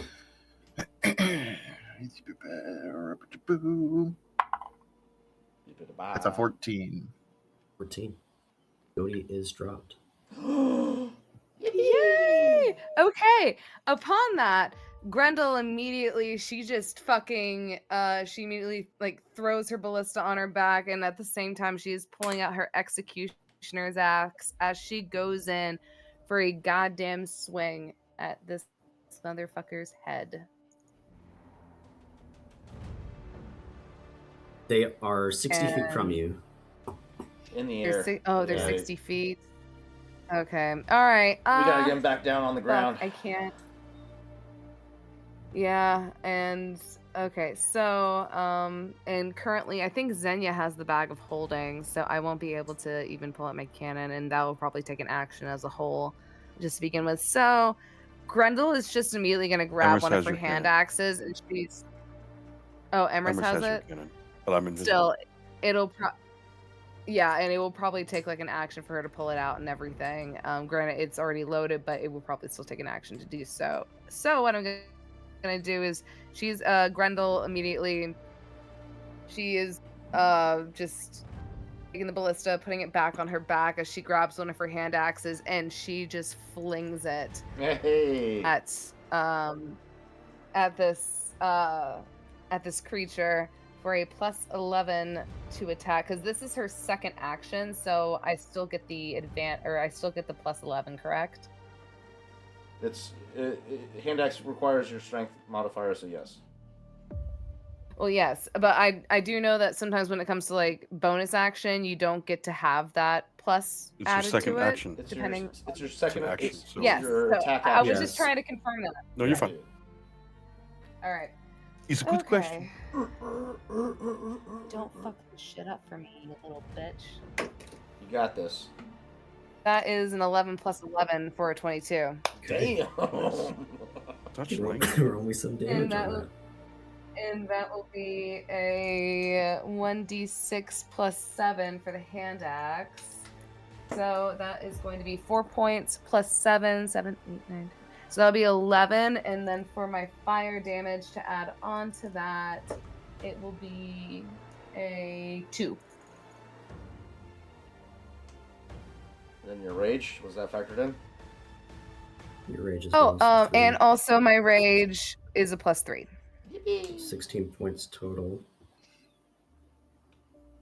Hot Wheels beat that motherfucker. Okay. Kill my Anything else on your fury. turn?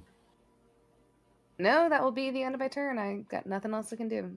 Okay. In Nog. all fairness, before we move further, Mhm. Chris, I believe that you need to roll 2d6. Oh, okay. Uh-oh. Oh, for him falling. That is a 5 and a 3. So a total of 8. I will then use my reaction for my second Stone's Endurance.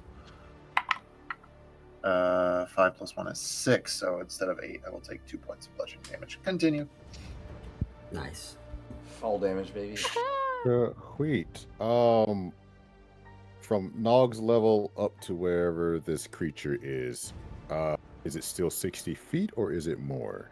There are two creatures. One is 25 feet from you, and the other is 60. Yeah. It landed next to you, and then William shot the shit out of it, and then it disappeared and reapparated up above us. Both are in the trees, correct? Yes. Cool. Bonus action. I'm going to rage, and I'm going to grow a 10-foot long tail, and I'm going to climb. I'm assuming the bloodied one is 25 feet away from me. Yes. Cool. I am going to climb the tree, not losing any momentum, and I'm going to action start stabbing it with a tail. This bitch got a climbing Uh, speed? Yes, I have a climbing speed for the rage that I am. Reckless attack, so it has advantage on me, and I have advantage on it. That is a nat 20. I'm Yo. going to use my what is it? My background bonus for Strike of Giants. So first, let's do the tail. Oh, that sucks. 2, 5, 12, 13, 14 plus that. 22, Prank him, John. 27 damage. Damn. Okay.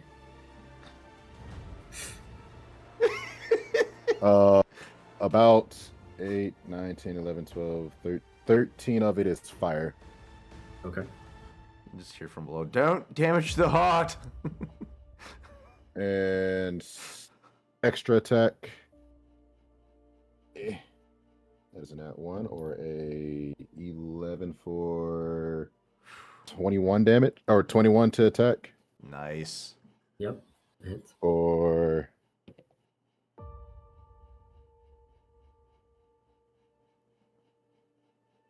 14.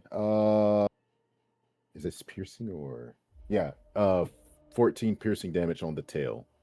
Okay. Is there anything else I can do? Action surge. I wish I had that. Before you do anything else, Uh-huh. how do you want to do this one? Which you didn't tell me that. So yeah, Nog is just climbing up, roach style as always, and he's just stabbing at it with his tail. First to the abdomen, next is more centered on the I guess head, trying to Okay. like neutralize it, but latched into it. If that Just makes quickly. sense. Yeah. Yeah, and he's just in his zone, just mauling this thing into nothingness. It's And that is poetic. all I do on my turn. Very As poetic. as you do, this thing falls to the ground. You on top of it. It breaks your fall, and you're still just stabbing away at various parts of the like brain of this thing. Cody, that means it is your turn. You are Oh, boy. 15 feet from this creature suspended in the canopy. All right. Well, first things first. I'm going to. I'm gonna stand. So there's that because that hurted. Just casually Oh, stands up. No, I don't have it right on here. I need to know, Chris. Where are your messages? We have it pinned there, right? Right. Oh no, I thought that it was on D&D Beyond. Silly Matthew. Good golly. There we go. Tell me what I need.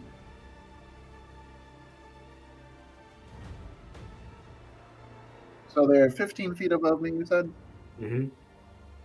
Cool. I'm wearing Horatio's boots, which means that I have a 15-foot vertical jump. That's hot. That being said, I'm going to jump that 15 feet, then use my bonus action in order to burn a use of my wild shape in order to take my starry form. In this case, it is the starry form of the dragon, giving me a 20-foot fly speed so that I can maneuver over the top of this thing, literally looking like the constellation of Mindoran. And as that happens, the dragon inhales and as its maw opens, you hear a word in Giantish, which is trick, and that is the giant word for push. As I cast Thunder Wave directly down on this thing, I will need a Constitution saving throw, which is going to be a DC of 19, thanks to the Greatstone Gauntlets. We're just collecting all sorts of trinkets. 1. Not one? Mm-hmm. Oh, man. Beautiful. So then I get to roll 2d8. I can't upcast this. This is part of my root for the feet.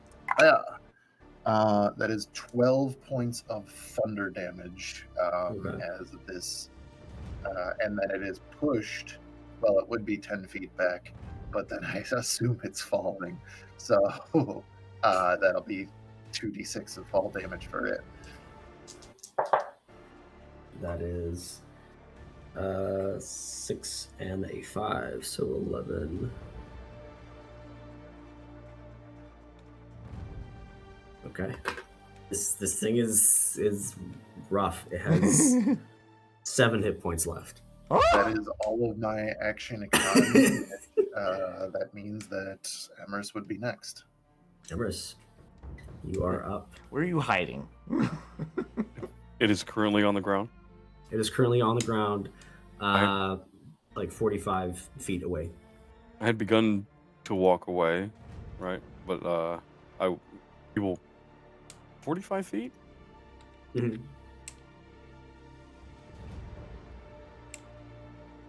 Bonus action dash. Rogie boy. Get up to the creature. Goaty is still next to it, right? Doesn't matter. I still have Sneak attack. Cody is technically 25 feet above it, and honestly, unless it, because it just It's fell 20 prone. feet, it should be prone. Oh, so it you fell. should have- Okay. Let's So see. double, triple advantage. Got it. Go for the heart, mate. Go for the heart. Can't be Don't close. go That'll be for a it. What do you mean? 23 to hit with the Weed Eater. Well, Absolutely. he needs the heart.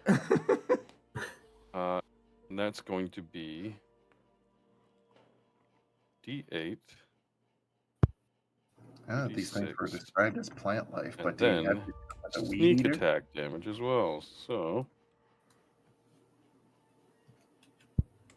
what is my sneak attack? I don't even remember. It's 48. so long since I hit anything.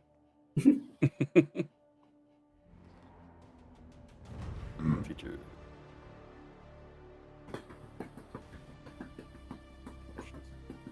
Sneak attack, 2d6. Additional 2d6. And yeah, get those numbers up, dude. Well,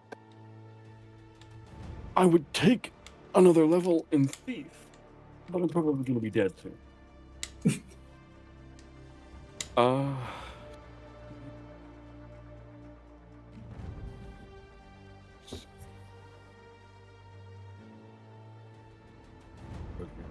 These are high numbers.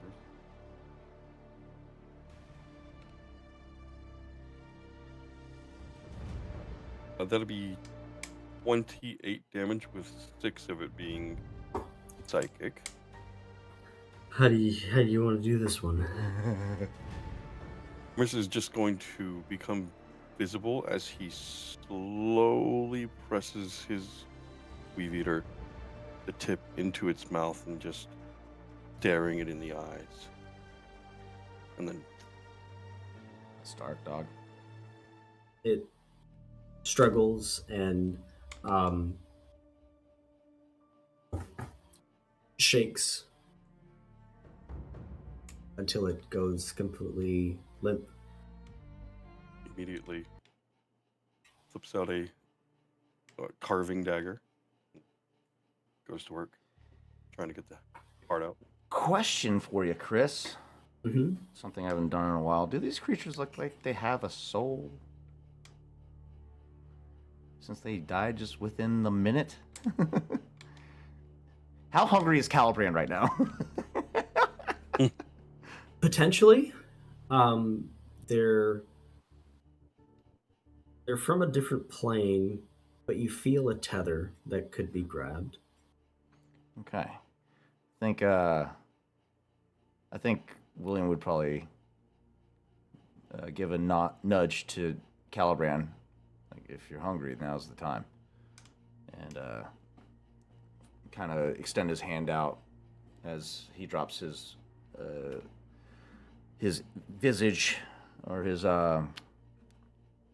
disguised self, revealing his half dragonborn features, or not half dragonborn features, and kind of sends forth Caliban to collect the souls if they can get the tether. Smash. As you reach out, you feel a hand on yours. You reach out, just a gentle hand pushing it down. As Calibran's spectral form. Not these.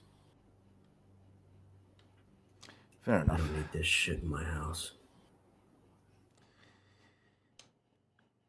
Understandable. That one, though. There's still something left in there. As he looks over towards the stranger. Oh, God.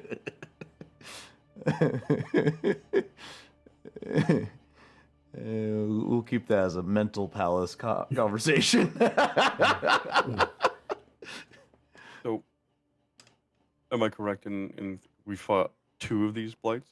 Fought 2 of these blights. And both people that needed them were the ones that killed it.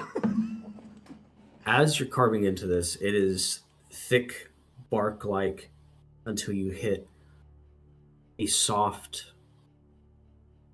almost like dragon fruit center sort of texture. Interesting. And it opens easily after that. You see where there should be a heart of a creature of this anatomy.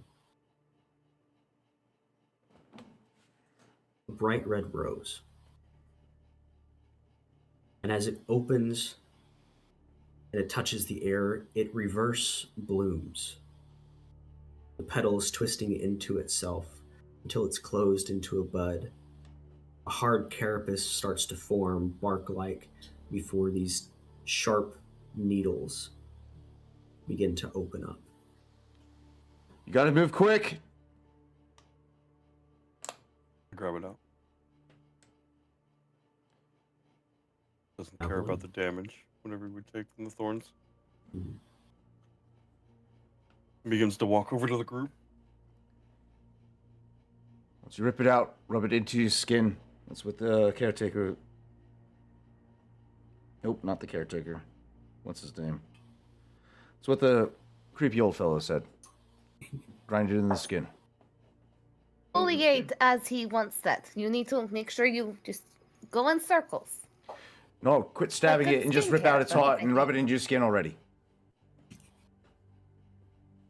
He walks over to this stranger. Motherfucker. What's your name?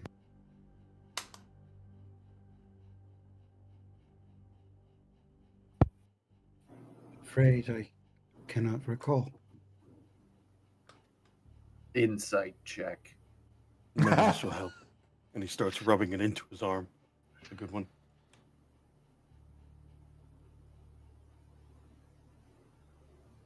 Are you using what you're supposed to get for yourself? Yeah. I would like to use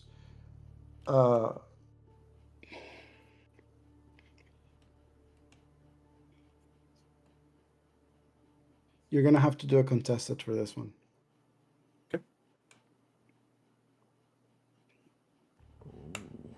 What are we rolling? Give me 1 second. Need to find out what this is. How far is Emrys from Grendel currently?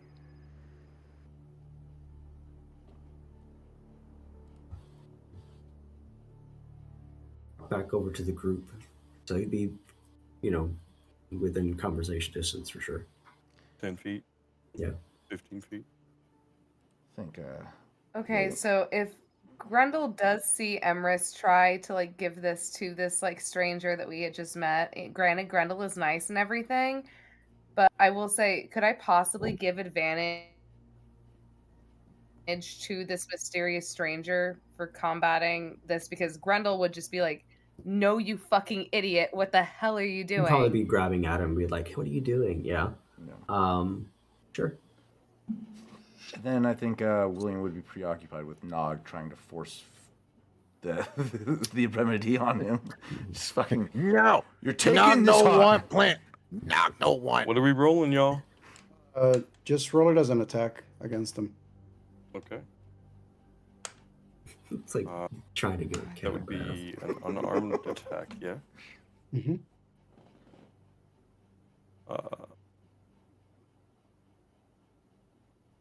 What I do with that modifier would be for me. Normally just your strength mod. Okay. So not great. Oh, strength and proficiency. Would you say it's... Would you say it would be a surprise attack because you didn't expect it? Or... Would passive perception count? Actually, no, that's alertness. But I don't know. I don't know if that would count as a surprise attack, Chris. Don't ask this man what his passive perception is. You already know it's fucking. I think if I don't off have the advantage woo-ha. on this, there's no way it's going to happen. Especially with Grendel trying to fight against it as well, if he catches Emrys trying to use the one thing that's supposed to heal him. This guy. Somebody we don't know. We don't really know. Would this play into your sense? Technically, because I'm not relying on my sight, right, to sense what Emrys is doing or even his intent. So I guess it would be a matter of Emrys approaching me. Mm-hmm. You would be aware of Do the I person perceive, there, with a passive. So yeah, it wouldn't be a surprise attack, I think. Okay, straight roll.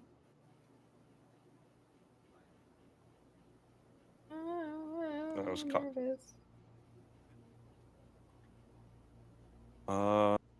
Said plus proficiency, so 10. It doesn't hit you. We'll say while this is going on, could Grendel, upon seeing and trying to also stop this, could she possibly go for a grapple on Emrys? If I may, Emrys, when you move your hand to toss this at the stranger. No, I'm attempting to scrape it into your arm. You try to scrape it into my arm. One of the things that happens is that as you attempt to scrape it onto my arm, you first hear just this like metallic sound, like a shrink, sort of like a fan opening, but with a metallic sound. And it's as if your arm is reaching. You find this basically you find like a metallic circle that seems like a casa hat, but also a shield on the prosthetic arm of this individual, as it just uses it to stop your forearm and press your arm against yourself. So he literally closes distance, and you find him just literally pressing his prosthetic arm against you. His face is really close to you. The blind eyes, wide eyes there, as he says, "Do not waste that on me. What I have." More worse off than me, mate. We could find another. Grendel is going in for a grapple on Emrys to try and literally take whatever he's trying to put on this mysterious stranger, and is going to try to actively scrub this into him if that could be possible. Roll to hit. Roll to hit, unarmed attack, or just or if it's a grapple, would it be in athletics? It would be an unarmed challenge. Hit, and then it would be a athletics versus my acrobatics. Okay, so for unarmed strike, it's still a plus 11 for Grendel. What is it? So That would be an 18 plus 11 for a 29. Damn. What are you rolling with? An unarmed Unarmed hit strikes should be are strength just based. your strength Yeah. modifier plus proficiency. Yeah. My strength, I'm still raging, so my strength is currently Mhm. at a plus 11, like for an unarmed strike. So 18 plus 11 is a 29. Yeah. And Williams is also a strength based fighter. Unarmed strikes include your proficiency moderate. Ow. me bitch. And like go ahead, roll your acrobatics or whatever you want to. But Grendel's not letting Emrys do this shit as much as she like. I will action surge if I fucking need to for this. I will say also, like, you probably tell Grendel that, like, whatever attempt was going to happen, like, it was, at least for the time being, limited. So that is a natural 20 plus 8 to escape your grapple. All right.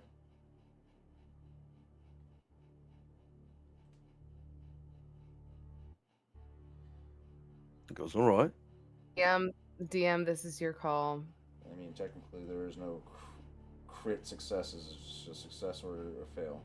Well, I mean, it would be whatever you have for your She's athletics got, roll. She's got a 29. You got a 28. She get? Oh, okay. Be a contested Yeah, at that point. and so Mhm. Grendel immediately would just be like she would be grabbing this like, and I'll take whatever damage is need be or whatever. She is literally grabbing, and she is going to like grappling Emrys. She is looking at him, being like, "Why the hell are you being like this? You are absolutely a damn mind. We came in here alive, and we are all going to come out of here alive. So and she starts like exfoliating this shit in Emrys as much as she possibly fucking can. And she goes, "You have people that you need to come home to. I understand they might be mad at you, but sometimes things just take time to heal, just like everything. So don't you dare do this to me. I have already lost so much, so many. I cannot do this again." And she is just aggressively exfoliating this into Emrys. She is like, there are tears streaming down her goddamn face, and she is just like, "I might be angry at you, but it doesn't mean I don't care about you. So don't you dare fucking wish death upon yourself for a fucking stranger we had just met. And you are very nice. I do appreciate you and all the help that you've done, but still!" And she goes back to Emrys and is just exfoliating this shit into him and be like, You do not just get to give up. That is not your choice. You came in here with us, and you're going to walk out of here with us. Do you understand me?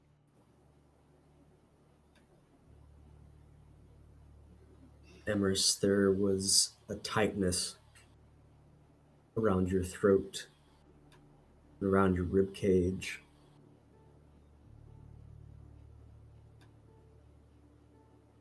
Your muscles stiffening.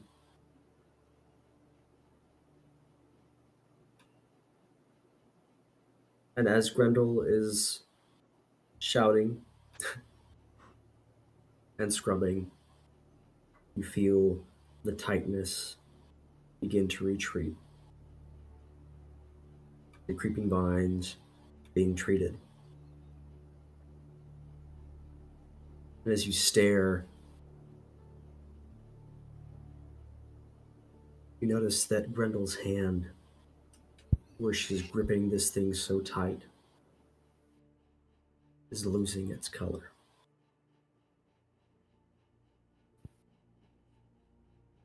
The fingertips are beginning to gray as she continues, putting yourself at risk to make sure that your disease retreats. Oh, I wish you hadn't have said that.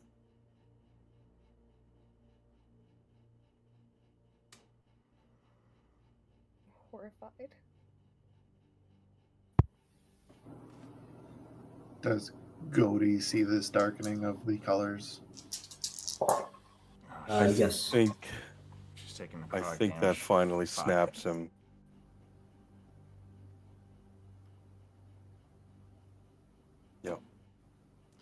Yeah. He's going to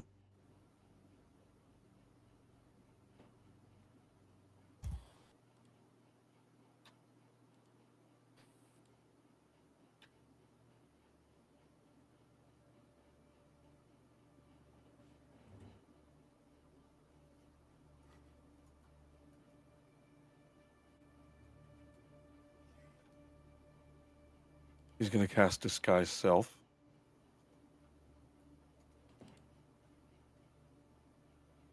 And make himself look like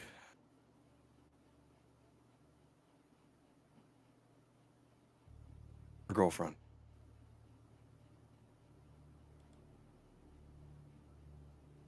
Does Emrys even know what Helene looks like, though? I have seen images of Helene in the library. When you saw her. When she was shown to us. Have I not? I think those were personalized to each other, though. Were they? The mirrors. Who else then? If you're Her talking mother. about the mirrors, then yeah, it would be personalized. Mm-hmm. So Emrys will take on the form of your mother. If you think that's going to stop her, it's not, because if anything, it's just another person she cares about. She is wanting to protect and wanting And to you save. watch as your mother's doesn't- head turns just about 306 degrees.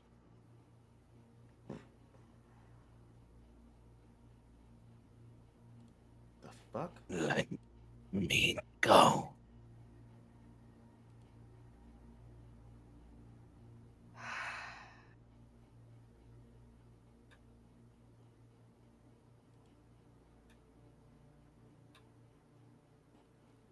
Grendel's in a rage right now.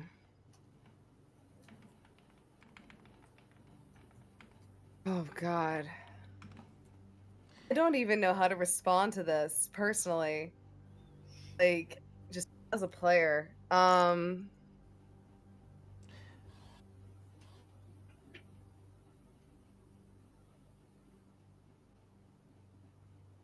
So what kind of check would I need to make in order for me to,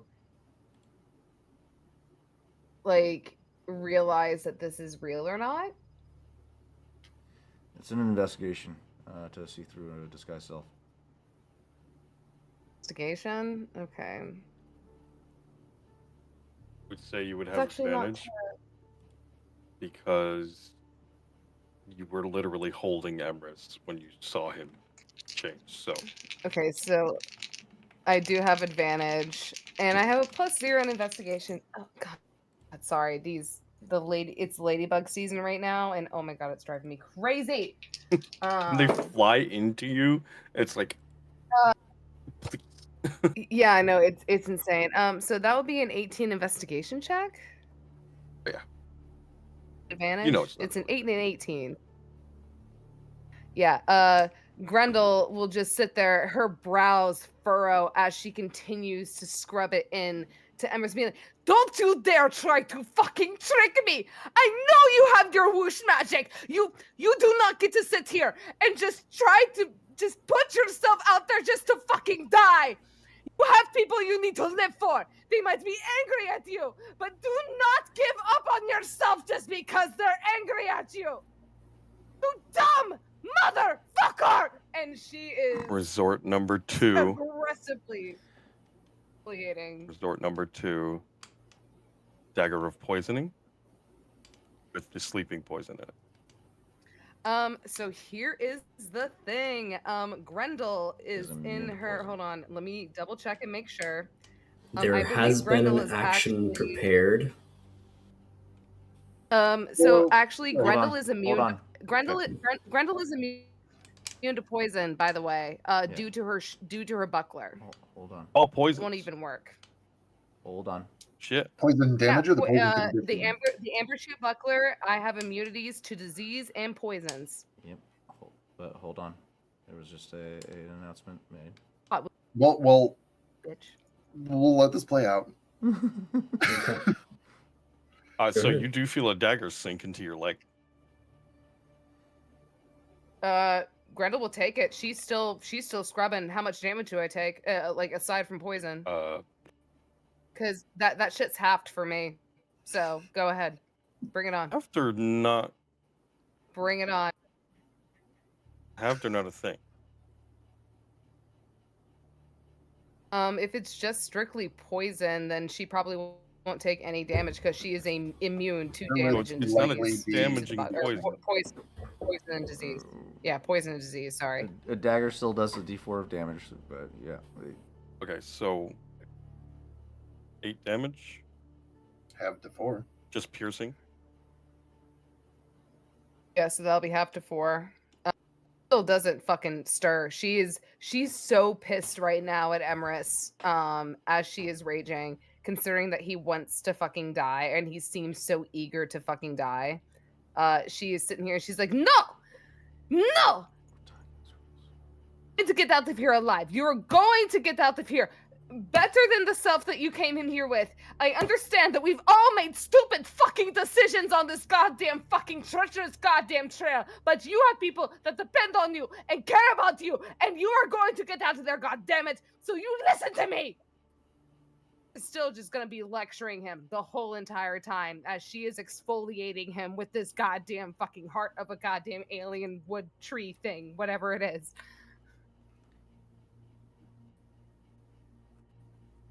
Any other ideas? Yeah, I do.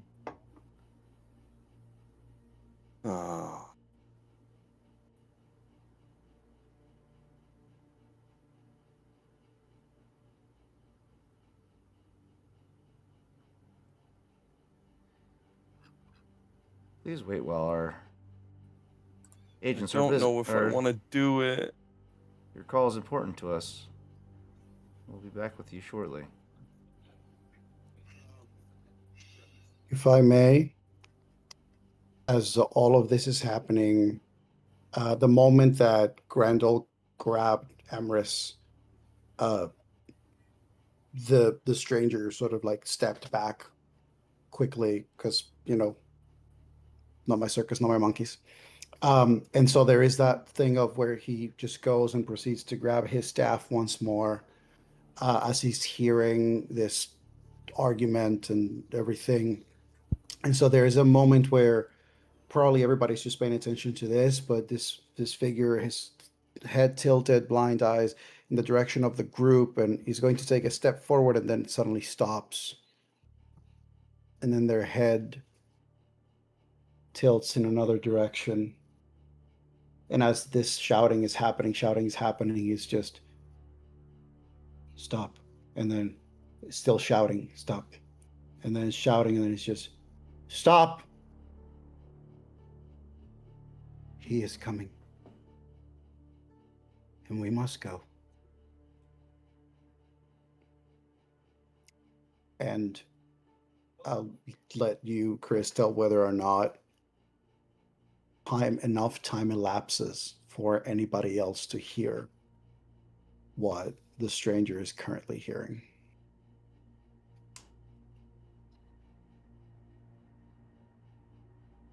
We'll say whatever is being heard. Grendel does not hear it. She's currently focused on Emrys and going off on Emrys, so I'll automatically fail whatever roll be done for that.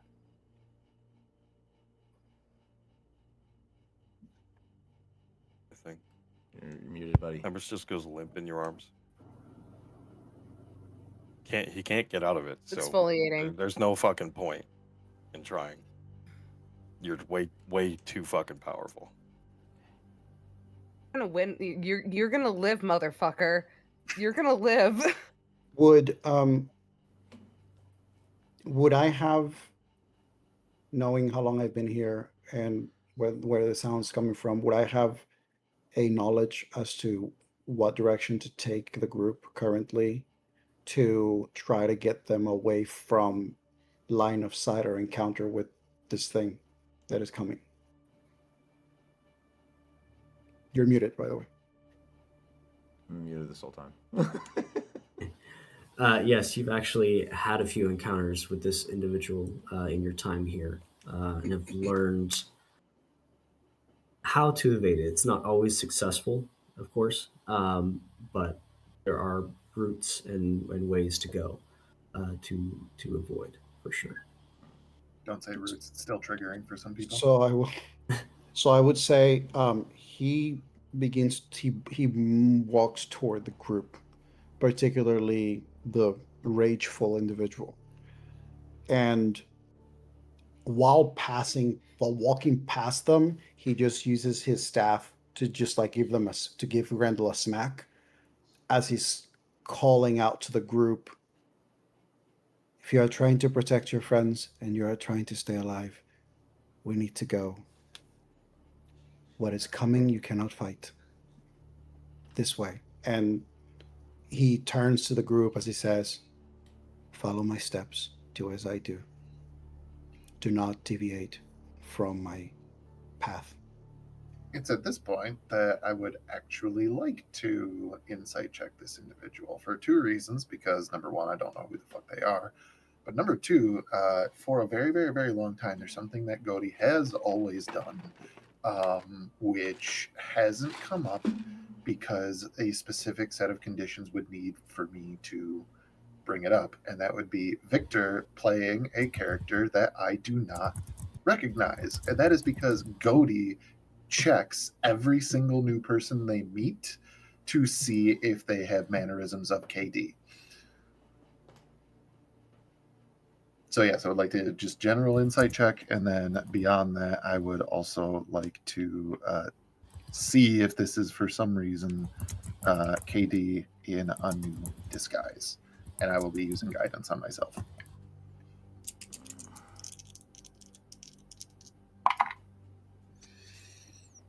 Beautiful. That is a 31. I think before we get too much further into that, let's go ahead and take a break and come right back right here to find out what a 31 gets us. We'll see you Take a guys in 5-minute 5 break. minutes. Be right back.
welcome back. I don't know about you guys, but I'm excited to see where the 31 gets us.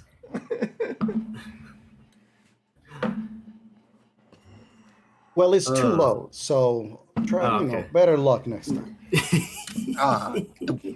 So, Right. since it's such a high roll, Bartholomew, Mhm. I know that you're obviously trying to look into whether this person has any mannerisms or things that may be KD. Or is there anything else from this insight check that you're looking for, or that he's currently trying to General ascertain? vibe check on the individual. You are a new person. You are saying that you are speaking within the best interest of people that I very much so care about. And I don't know that yet. So are you actually leading us to safety? Are you leading us to a trap? Whatever the case may be. Above table, Matt probably has a really good idea, but that's entirely meta knowledge.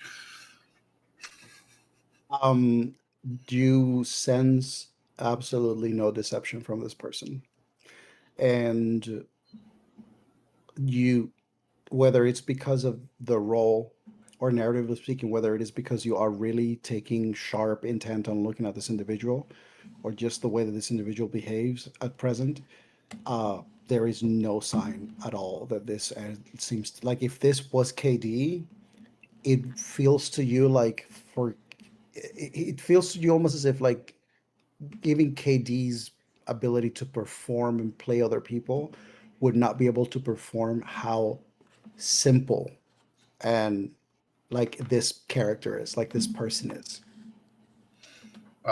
With the absolute certainty of how high the roll was and also the vibes coming off of this individual, after that is said, there's not even a skipped beat.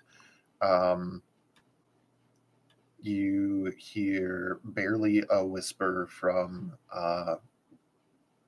Godi as he says "yim," which is the giantish word for hide, and I cast Pass Without Trace on a group. Ooh.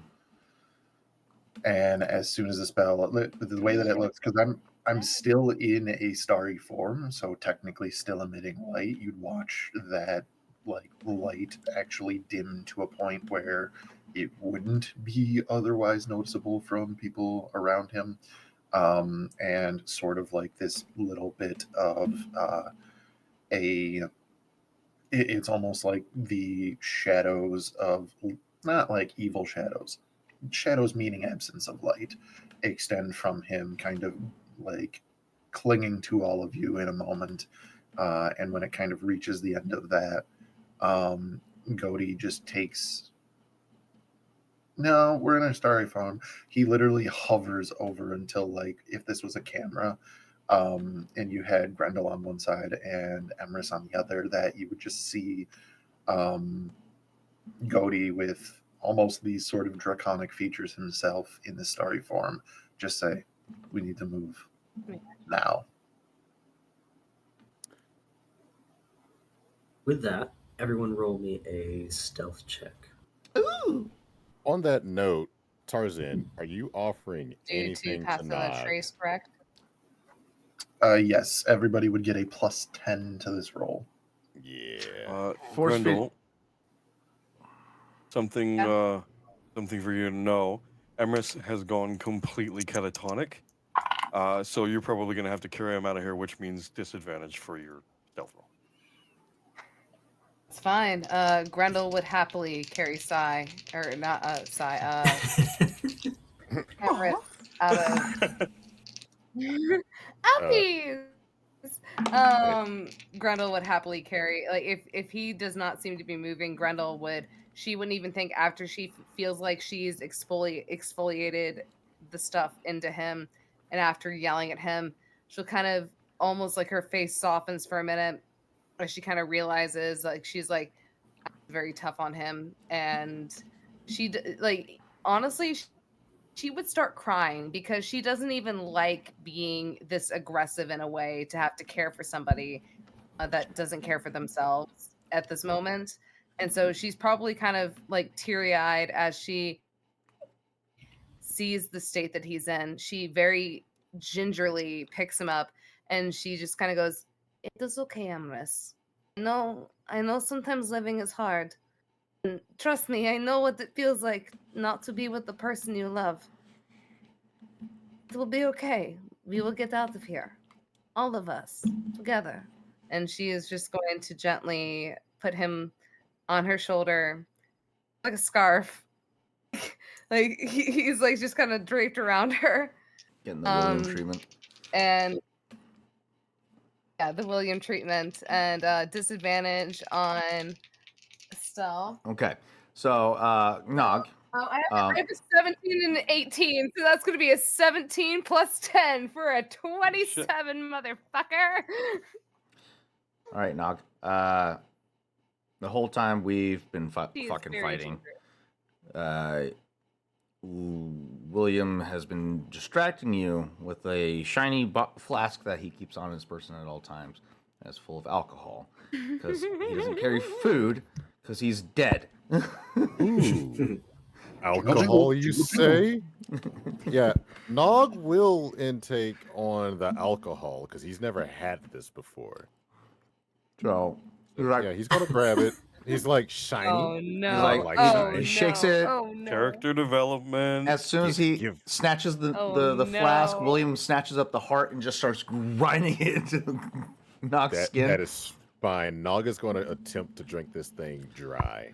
And then you bitch. Isn't it? Isn't it an endless flask? Oh. No. Shit, I did get No. No.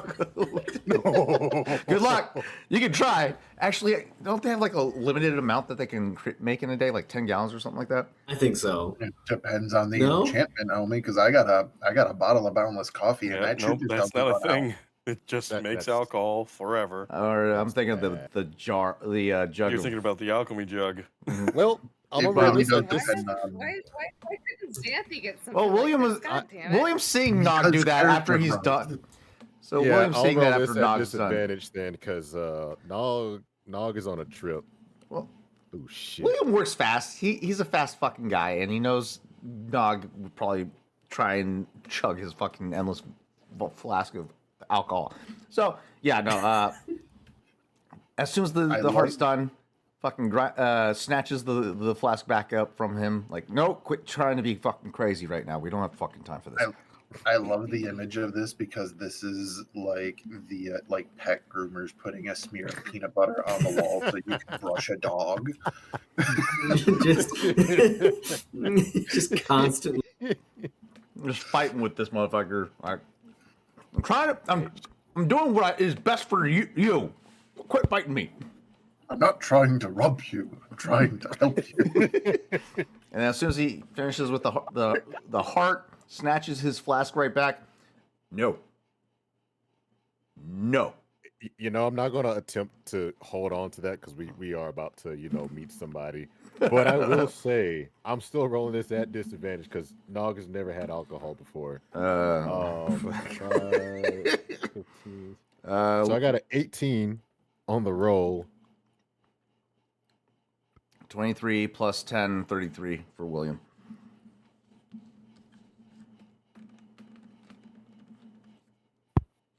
So who had the lowest stealth? I think Was that it would be me. You said you rolled an 18. Yeah, I rolled a 5 plus the 10, and I have a dex of 3. Okay, so 18 Emrys, total. what did you get? I didn't roll because You get a plus because 10 Emrys for is pass without a out trace, by the cold, way. basically. So you just All get right, 10. then we're treating Emrys as equipment for Grendel then. Yes. So you're fine. Emrys and that is being luggage said, right now. And I did roll with disadvantage, and I got a 17 and an 18. So I have a 17 plus 10 for a 27. Hot Wheels beat that. knowing or like seeing Nog be the one who is kind of being the most maybe loud and boisterous, there's just going to be a little bit of luck tossed your way. I'm going to use my reaction for Cosmic Omen Wheel, and that turns that 18 into I rolled a 1, so 19. Yeah. 19. Nice. It's probably the And best what stealth did Williams ever rolled. You get Cody. Total of 20. Total of 20. Perfect. And our stranger. 25. 25. Williams the stealthiest out of everybody. With the plus 10, 25? Net 1 or something, homie? No. I know who I'm talking to.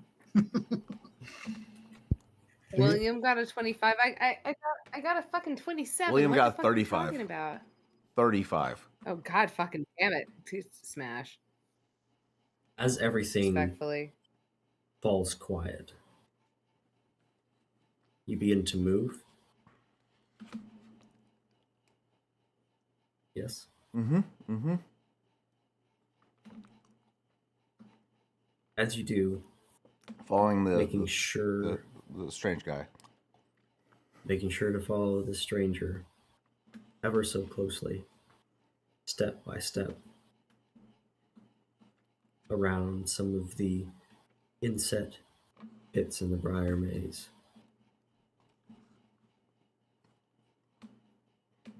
You hear short, sharp beats on a taiko drum. Dum, dum, dum. And at each one, the ground rumbles.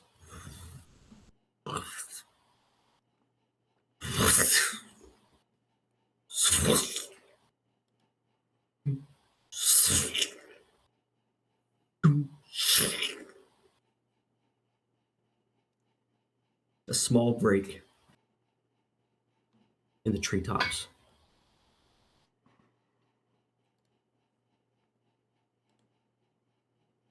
You see, made out of a tree trunk, the head and neck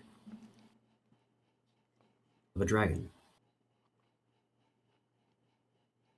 No arms, no legs, just a long, elongated neck protruding above the canopy. The size of the head, about 20 feet. And the tree trunk, again, 20 feet around, all the way down. As it moves up, eyeing one way and the other before plunging down. Continuously hearing these small doom, doom.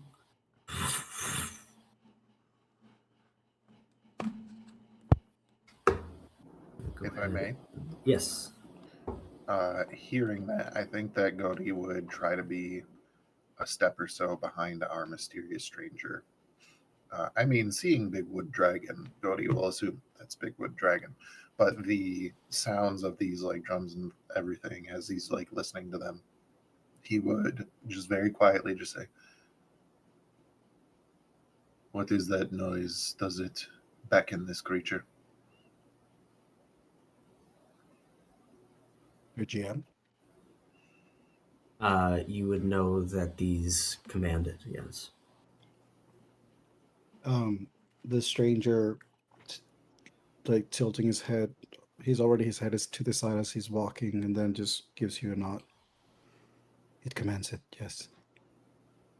With my 35 stealth, I would like to ride the back of this wooden dragon. I'm joking. Roll to seduce, smash. I don't think that this is something that I necessarily want to do like a single check for. I think that this is something that I would like to study over this journey. Mm-hmm. Godi is going to be quietly observing the sounds of the drums and how this thing responds to see if he said the word command. So Godi would like to figure that out. Identify the commands, signals. I like it. well, I think if you point that out to William, William would probably help you with that. I will say also the stranger, having had this encounter various times and also relying on vibration and sound, they can provide help or insight depending on what you allow the stranger to know. So Okay, yeah, cool. William was breaking out his notebook and picking up on the beats and seeing what the dragon responds to and how the dragon responds to those beats, and like notating it in his book, and sharing that with Godi as we continue our trek. Okay. Like I will roll a thing if you want me to, but if this is something that you could just figure out over time. Yeah, along the journey, kind of paying more attention to it. What's your passive perception? Just give me like a baseline. Oh God, passive perception. 19. 17. Perfect. You hear these drum beats. One time you hear it on the left, and that's where that rumbling occurs, is off in that direction. You hear it in another on the right, and that's where that rumbling occurs. You hear it go up in pitch and down in pitch, and that's where you would feel the vibration more underneath for the lower tones, and higher tones would be, you would catch a glimpse of one again before it descends back into the canopy. And then there's one that you hear along the way that is a series of 3 notes, all different pitches, but in very quick succession. And this is towards the end of your journey, wherever the stranger is taking you, where you hear a colliding of these.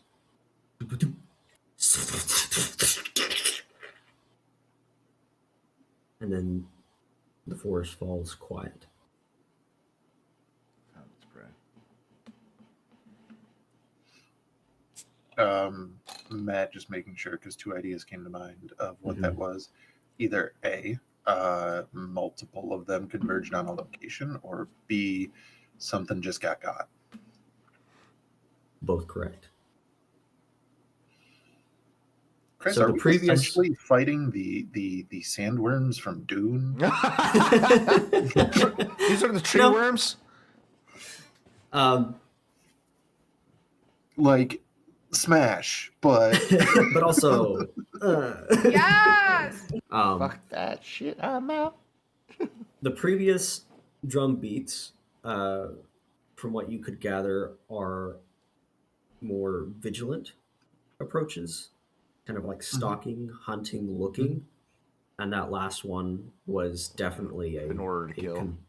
Conversion and attack, for sure. beautiful. Then I will hold there so we may continue our journey. Stranger, Danger. what sort of place in this Briar maze have you been able to carve out for yourself? Well, thank you for asking. The stranger leads you through the maze in a way that seems almost like rhythm based. Like he's taking steps and steps and steps, and there's a pause, and there's a sidestep, and then there's a hop or a skip. There are just moments where there's a hand telling you to hold, and then a follow through. And then you find that there's a moment where you get to an area where it seems as though there is a trap on the floor that seems to be not like hidden anymore. Like the tile that seems to be the trigger is very obvious, is cracked. It's a little dent, like it's just dent, it's a little inward. And when he reaches that area, you see him turn to one of the walls of this passageway. And then slowly he just puts the the the the walking stick in this crevice on the wall that seems to be closed, and it actually has a little bit of a jar. And as he pulls it, the slab starts to grind as you see it move. And so now something that once upon a time used to be a trapdoor for a something to come out of and engage anything that was on this particular passageway has become the refuge of this uh, old wanderer who, as he leads you inside, gesturing you to make sure that you close the wall behind you. Uh, he then, one of the first things that he says to the group is, I believe I should have some matches and candles, so feel free to use them if you must. I hope that we will be safe for now here. And you will see as you enter, and if you light the candles and light starts taking over this space, you will find this empty four wall small space that had some fabrics on the ground meant to seem as though that may be where this individual has been resting, and a small amount of leaves and haystack that has been accumulated to another section, and a small little table just about, you know, a very, very low table where one of the only things that you will see, besides little fragments of like knickknacks and pieces of metal and gears and things that he may have accumulated throughout the time being here, just in case any of this is useful to repair his prosthetic arm or his prosthetic leg. The one thing that seems to be ceremoniously taken care of in this space is that small table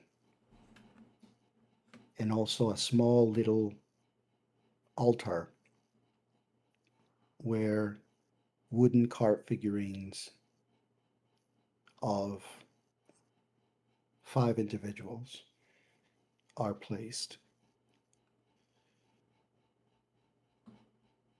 And as he he finds himself inside, he just proceeds to find the nearest, like a small Boda bag with water and this dry jerky and bread that he has that still seems somewhat passable to eat. And he places it on the table. Eat if you must.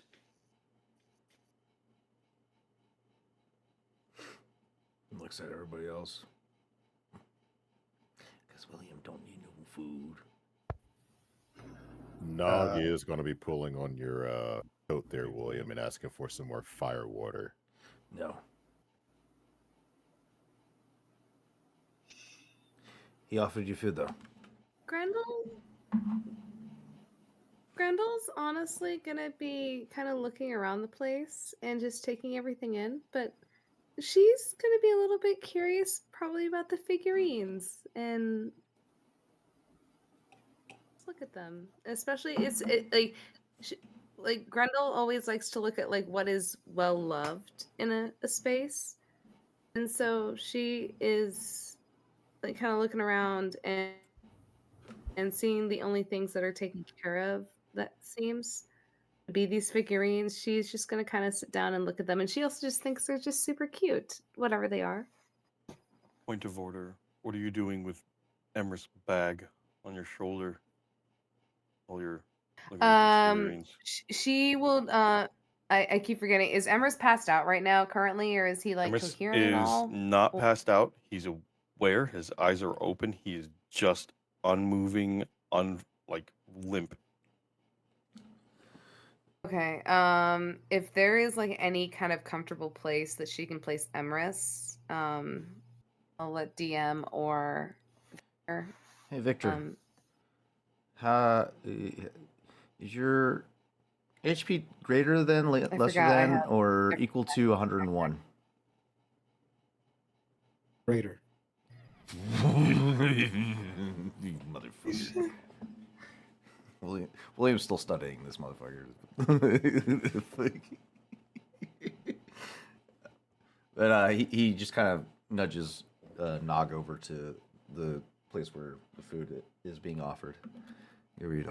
Yeah, he's been trying to dig in your pockets for that bottle. I But know, that's has why he failed directed you to the miserably. food. I was like, go eat. Leave me alone. He'll go over to the table and start eating, but his eyes are focused on you, just like side eyeing, just stuffing his face just of food, waiting. Gaudi is going to give a polite bow when offered the seat at the table and the food and drink. And he would sit down next to Nog, and when Nog begins stuffing his face, Gaudi's going to just like reach a hand out, like on the upper bicep, so not near the hand, so he doesn't think I'm taking his food. So like near the upper bicep, just like hold and not say anything. Just give him a look that says, "Slow down." The thing is, you forget Nog is blind. Yeah. Hey, do we all have parents that like you don't even need to look at them to know that they're looking at you? Mm-hmm. With the daggers and the lasers. See, it would work for Xenia, but anybody else in the party, unless it's Grendel with the crown of flowers. Well, that's the thing. Above table, Diaz put me in charge of you fucks until she gets back. So You asshole. You're not my mom. no, but Godi You're and not my Xenia, supervisor. Godi and Xenia actually do like get along on these kind of things very well. So any sort of mannerisms that you would have picked up on from Godi are probably very similar to what Xenia would do. Yeah. The Goliath heritages, me and Dia have talked about this, the Goliath heritages and also the Orcish heritages had a lot of overlap in how they handle, treating guests, behaving at mealtime and stuff like that. Oh, okay.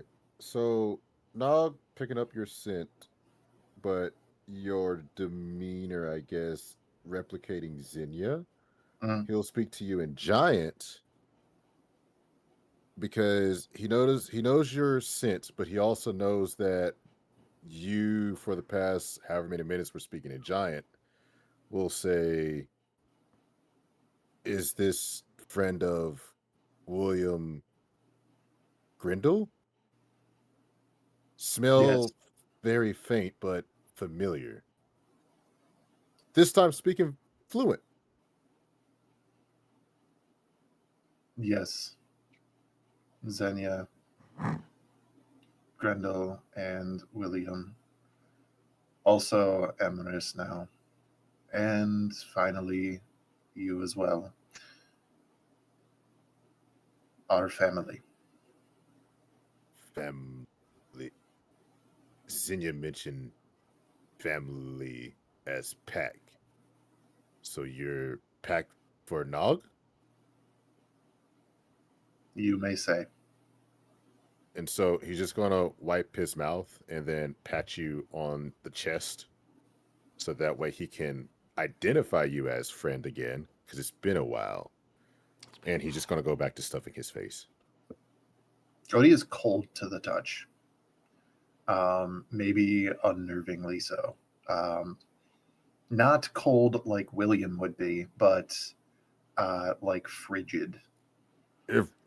If you say you're packed like family, no, no, will protect a pet. Very good. Don't talk with your mouth full. And Cody will then go to partake in the food and drink. I will say, considering I completely forgot that I had a Emrys on my shoulders as a scarf. Grendel before she does anything else, she would probably gently place probably Emrys on the other side of Godi. Because they would be Nog, Godi, and then she would probably gently place Emrys there, and she's going to she's gonna knelt down. Her brows are kind of furrowed a little bit, and she still kind of looks a little bit irritated with Emrys. Goes, if you are angry at me, you have every right to be, but I'm still angry at you, but it doesn't mean that I don't care about you. So, are you okay, Emrys? What's going on? You haven't exactly been the same. And I'm worried about you. We are supposed to go, I know that you've changed and we've all changed, but there's one thing I know is that we went into this place together and we're going to get out of it together. So will you just talk to me? His eyes slowly raised to look you in the eye.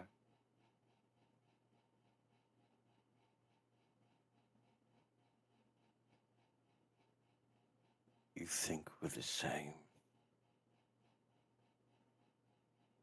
You know nothing. I don't know a Your lot of love things. was taken from you. But like everyone else in my life, Mina left me. She left me. She took my son and my unborn child and left me.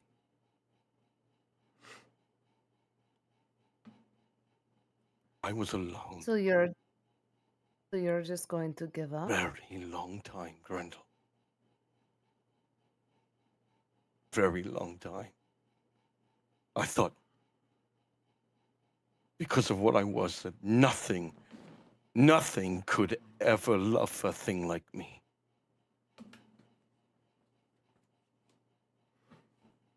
And then I had them.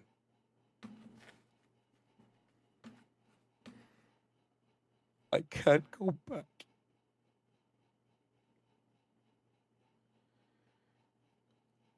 I can't go back. I think William at this I don't time know how I'll survive it. comes out from around the corner and places a hand on Grendel's shoulder, kind of like indicating that he's going to take the lead on this one. Grendel raises her hand for just a moment. She looks at Emrys. I not exactly understand exactly what you are going through. When it comes to being a lover, you also need to be a fighter. Because if you are not willing to fight for what you love, then what is the point of loving in the first place? If you truly love your Nina and your son and your unborn child, giving up. I thought you were better than that. Because you fought for them when they were willing to stay by your side.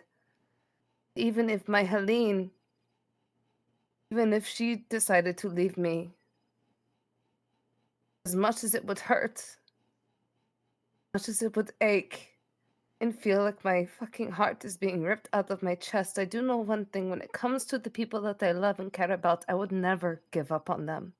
Nor would I give up on myself for the sake of those that I love. I may not exactly understand what you are going through, but I do know that giving up is not an option, because as long as you are still alive, as long as you still live day by day, a day that to where you can get yourself and make yourself a better person, make yourself something that Nina and your son and your future family has, you can still have a chance. They're still alive. They're not sitting here in the depths of the Don't. goddamn despair. You don't understand. No, it's you No, who I doesn't don't. understand, Emrys. The deal I made with that thing. I think it's made a kill. One of the names on my list that I gave to it has been crossed off. And I think as it crosses off the names, I'm changing. Don't think for the better. I belong here now.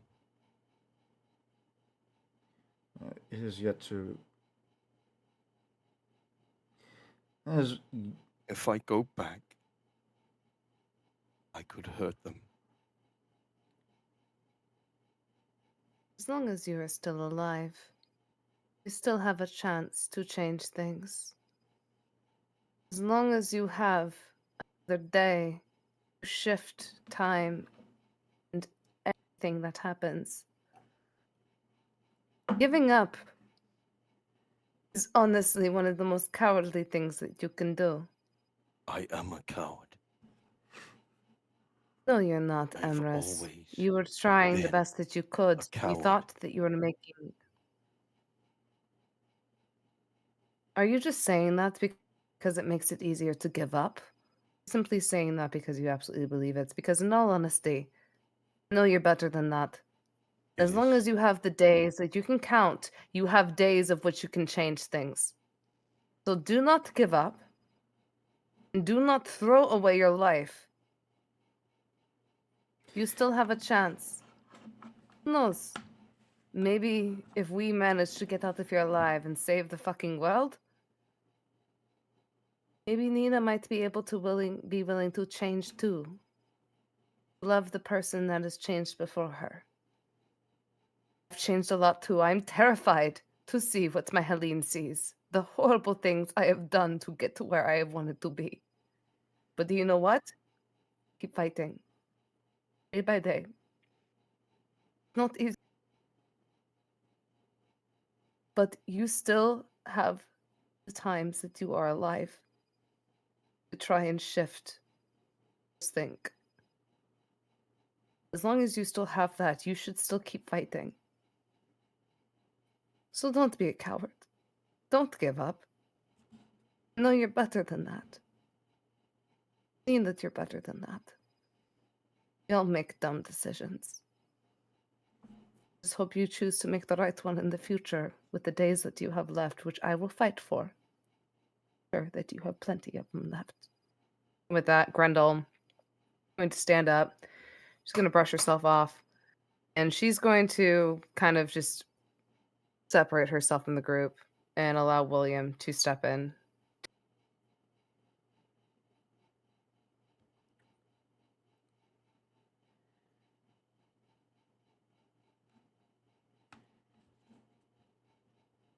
this path that you put yourself on.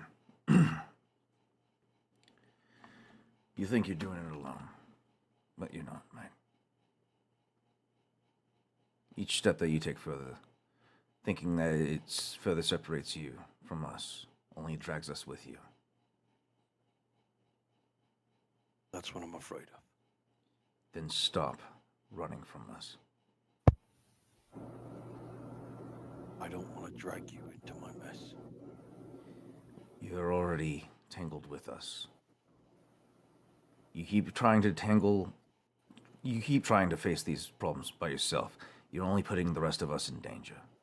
Because we're going to be... At that line, there is a sound of a vessel hitting a table loud enough to get attention, and Godey's just looking at William and says no words.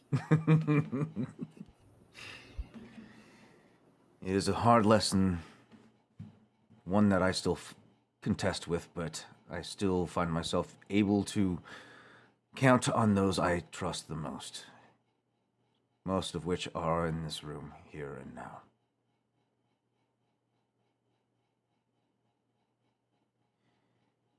You continue down this path, I can promise you, as this is something I have seen time and time again in my time in the military.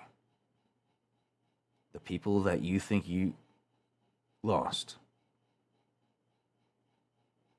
you will lose more than that.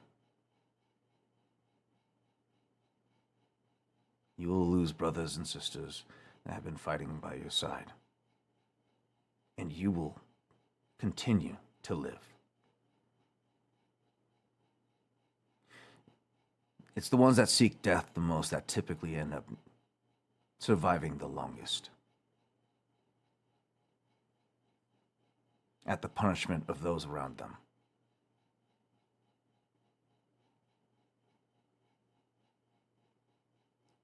I understand you think you've lost everything with your wife leaving.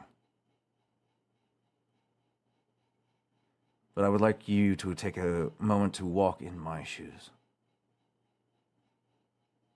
And before you judge, before you decide to leap any further down that line of thought,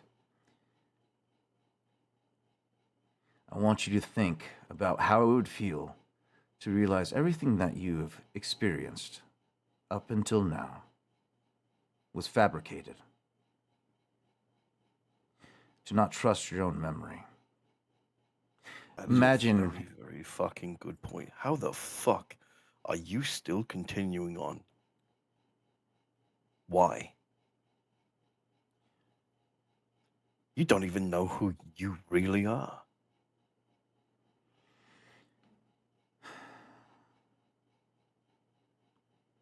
Are you our captain? Or are you their weapon?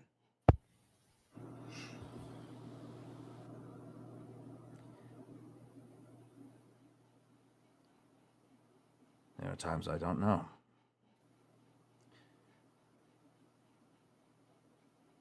And I'll get back to that in a moment. But I want you to focus on the fact that, imagine, if you will, knowing everything that I have gone through, knowing that my memories cannot be trusted.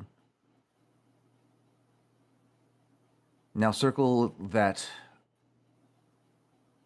thought around your family, your wife, your son, and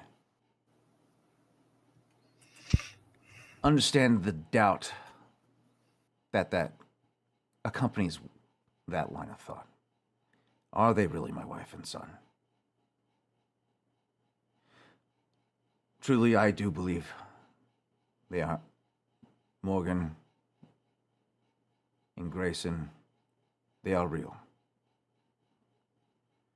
But I cannot shake that shimmer of doubt.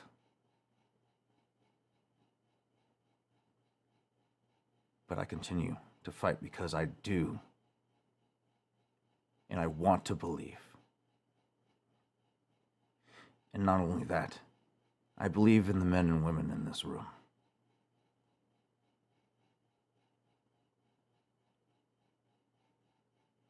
I've already sacrificed so much for these people. And I will continue to sacrifice as needed. Some of them still call me Captain. And I hope to continue to live up to that standard. To live up to the leader that they believe me to be.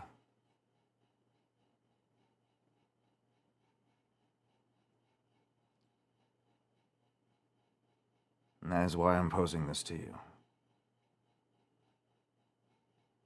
If you can't continue to fight for yourself, fight for those that continue to fight beside you.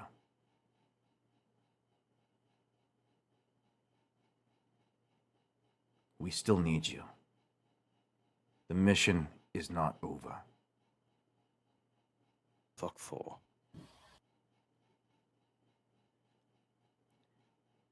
Because if we fail, it's not just you that loses. Nina, she loses as well. Your son, he loses as well. The world will stop existing the way we know it. And is that a punishment that you wish upon your own family? Just because they're no longer with you in the moment.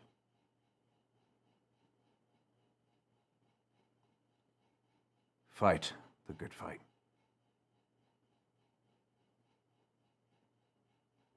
And he tosses his flask into your lap.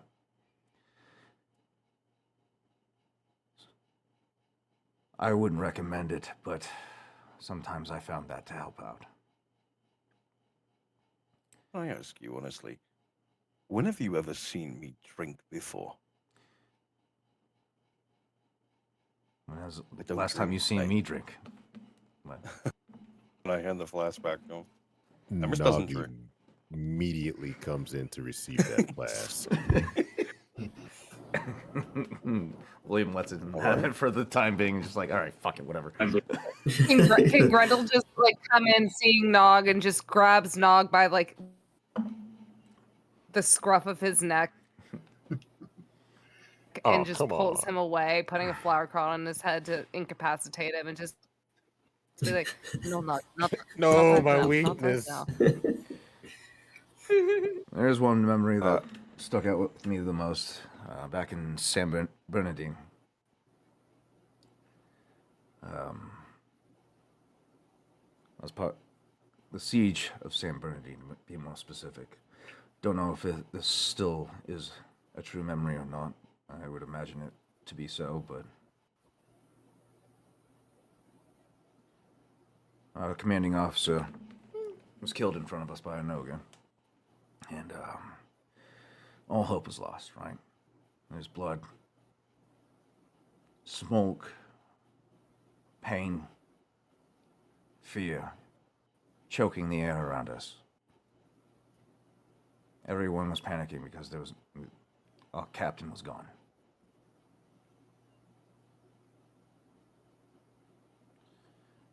I was part of the Special Forces Battalion, Hellfire Company, and we were in charge of breaking the siege.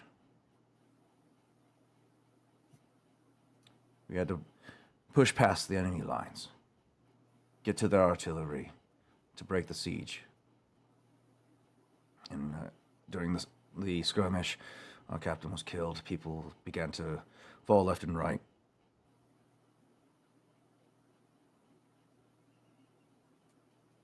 I was a private at the time, and the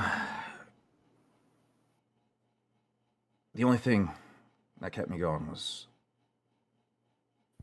my brothers and sisters that would continue to fight. Despite facing insurmountable odds, these people continued to raise their swords up by my side.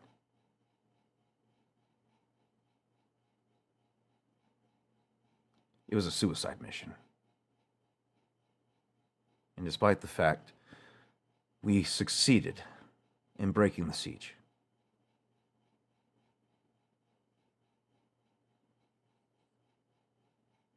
but only because we trusted in each other and we didn't let the fear take us.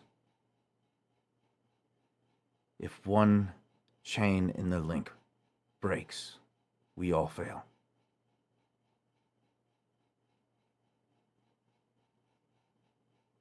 You are part of this chain. We lose you. Our mission is doomed. I hope you understand that.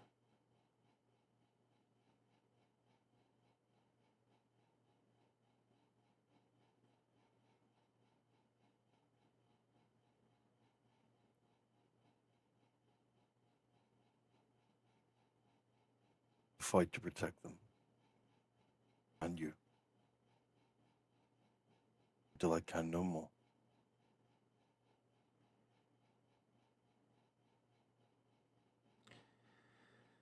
Good. And in turn, we fight to help free you from your blunder. And who knows, maybe it will free me from some of mine. Can remove this mark or not, doesn't matter. It's not the mark that she left for. It was the act. One thing that I've learned from the women in my life, they may leave us for rash decisions, but some of that, there's still a part of them that still holds on to us.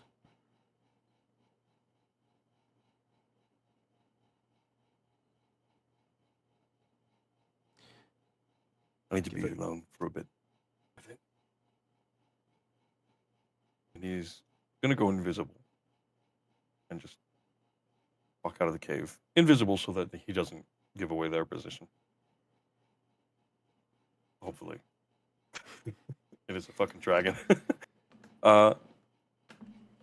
He's gonna walk outside the cave. Kinda. Around out there. Make sure nothing's peeking. Everything seems quiet for now.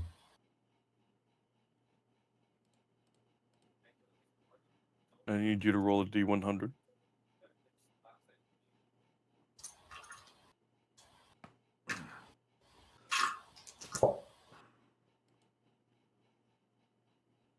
It's 80.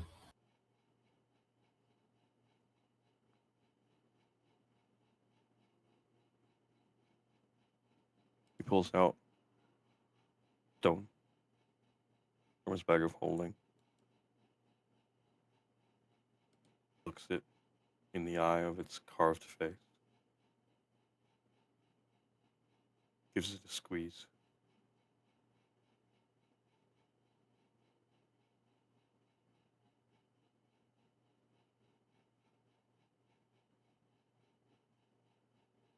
I love you.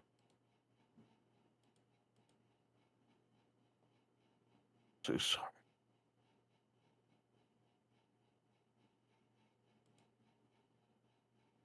I am gonna come back to you. I do.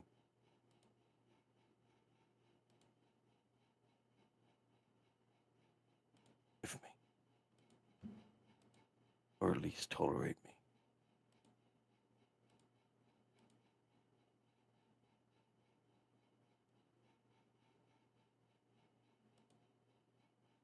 The place we're in is awful.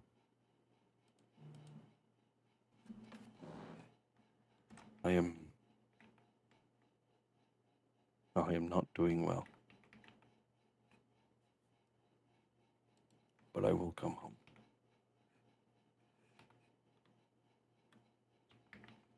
Put it back in the back. Because it was over a 5%, it did get through. Tunina. On the other side of the stone, it sits on a side table.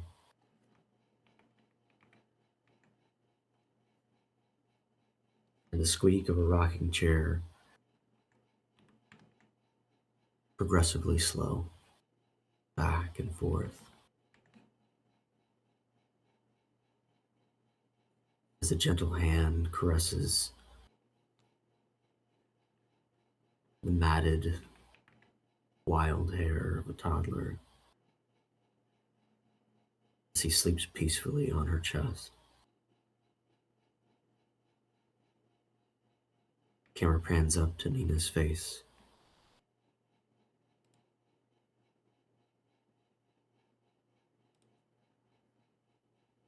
Her eyes deep with worry. As tears fall down her cheeks, she kisses the sleeping Finn. And as your message ends,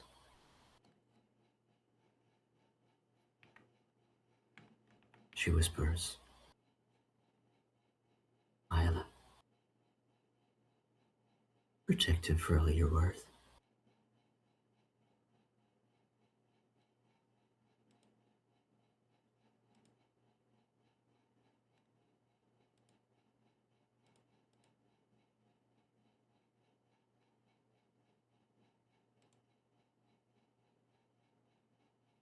He goes back inside. He's gonna fall asleep, invisible.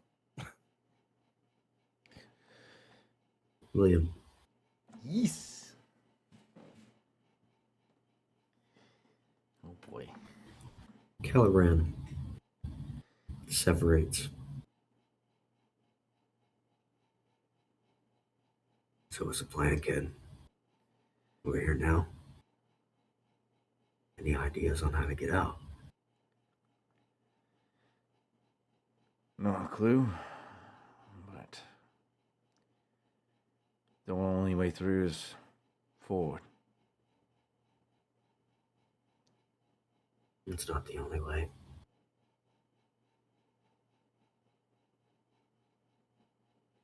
What do you mean by that?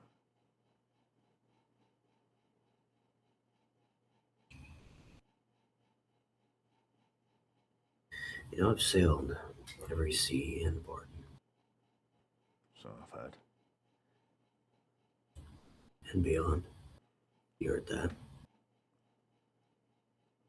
Has he heard The that? Astral Sea. The Black Marsh. 16 of the Abyssal Lakes.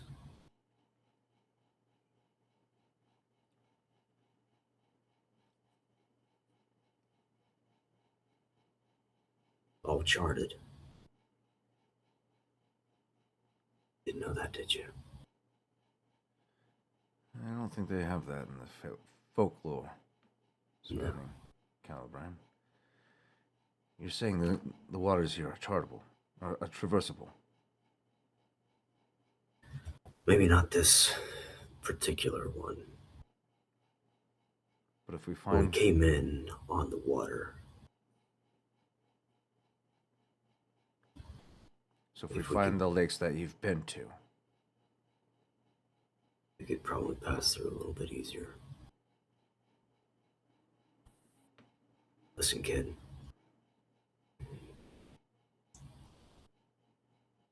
I know you and your boyfriend go back and forth about stuff.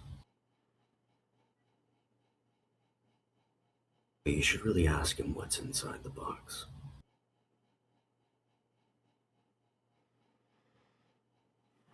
Because you don't know that. you haven't been exactly And he has forthright. no idea what it is.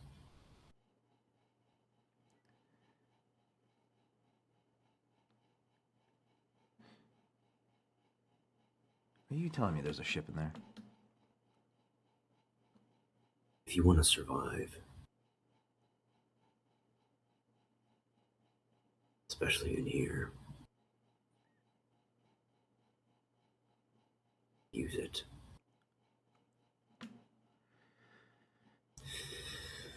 I'll talk to him. Now,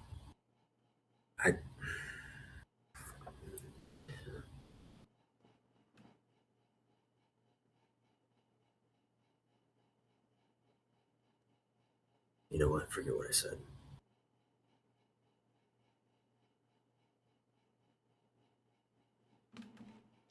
I don't know, you kind of piqued my curiosity.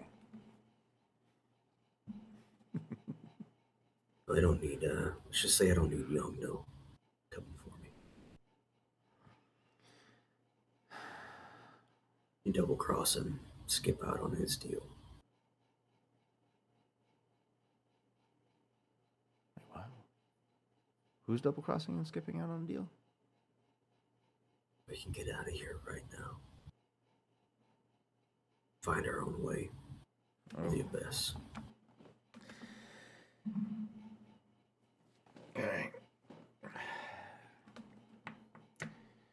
But again, I don't need a pangolin till psycho coming after me.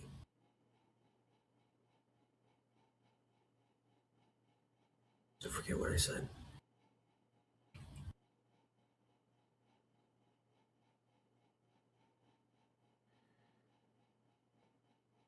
Does the pangolin know about Caliban? Mhm. He does? Shit.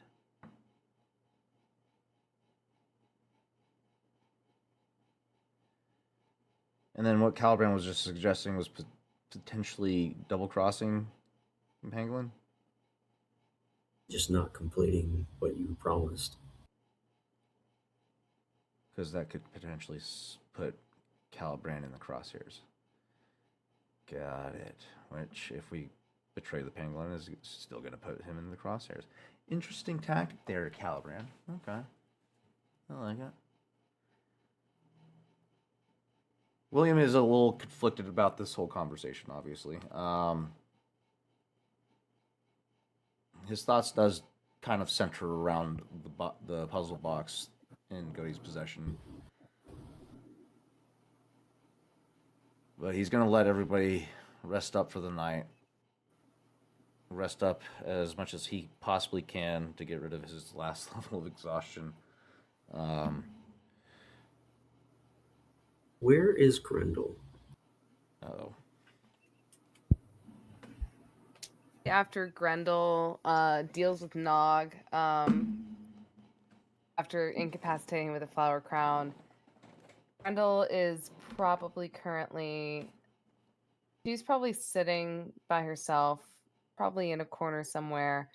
She took a few snacks off the table. She really didn't take much. She's gonna eat her fill, but she is currently sitting there with um one of the candles that smells like, and she is just quietly in the corner.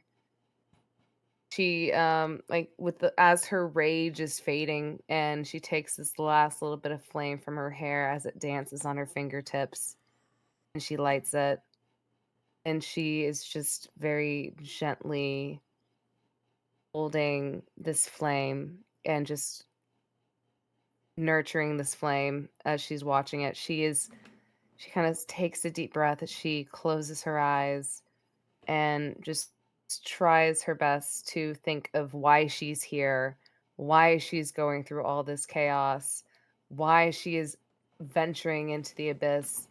Part of her is so scared of everything that has changed about her, the things that she's done, even thinking about like what Sai has said, or not Sai, but Emrys has said, and being like, what if it's the same situation? What if she meets Helene and she's changed so much just to try and find her? If she is the same woman that her Helene is going to love.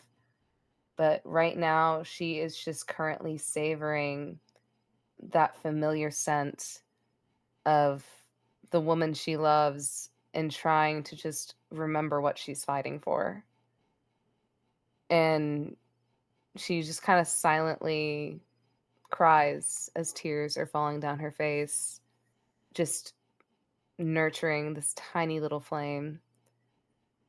Like it's the last thing that is keeping her here and reminding herself why she is doing what she is doing for the woman she loves. Caliban persists in a 30-foot radius from William. He's going to walk over. Oh, God. You mind if I sit for a minute? Grendel just glances up and she tilts her head. She recognizes Caliban, correct? Ghostly aspect of a dragonborn engulfed in green Smash. flame. Yeah, Grendel, she kind of tilts her head to the side. She's not used to seeing Caliban like this, really. Kind of in almost like what seems to be a vulnerable state. And he's never really talked or Addressed Little in anyone such other ways, so than she William? tilts her head. This is interesting. But she tilts her head and she just goes, of course you can take a seat here. Thank you. Is there something you wish to talk about, Mr. Calibran? I just want to say it's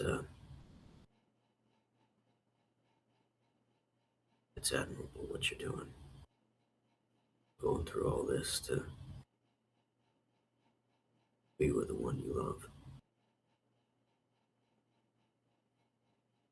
At a great I cost to don't yourself. find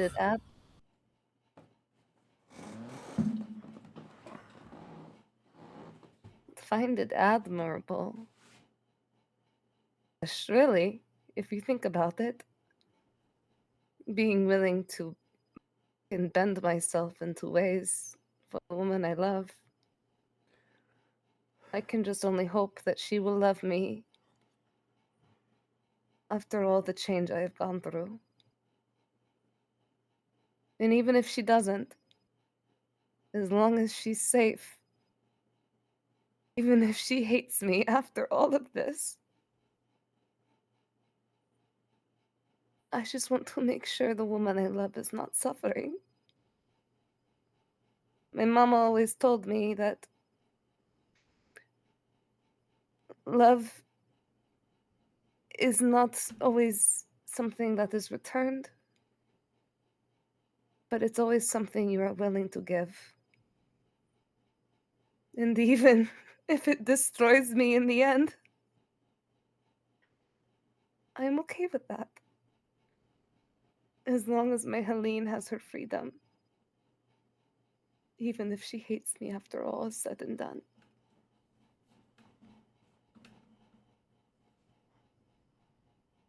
You know, I thought the very same in my youth. And I still do today. You and I have more than enough in common when it comes to this.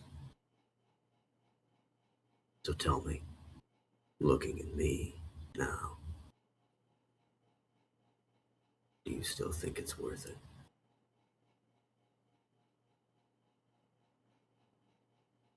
Grundle looks at this flame that she is just cherishing in her hands.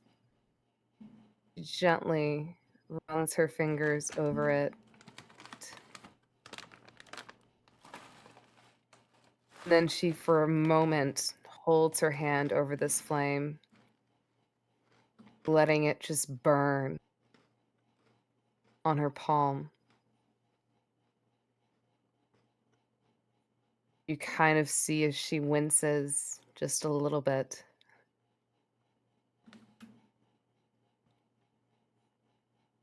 And then she pulls away. And she looks at Calibran. For a very long time, I didn't think I really belonged anywhere. I didn't really think I had any sort of place in this world. I always felt like a jagged piece of glass that never could find its place in a window until I found this beautiful stained glass beauty who just embraced me. And it looks awkward and it looks strange, but it felt right. And it still does.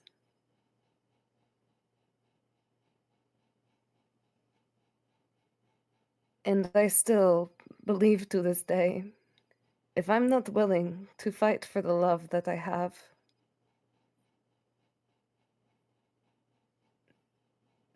then I am not a lover.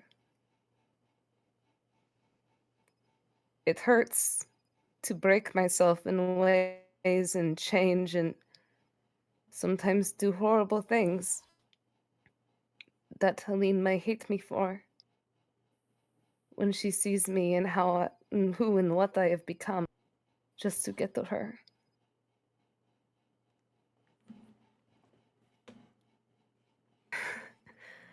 It is not something I can just give up.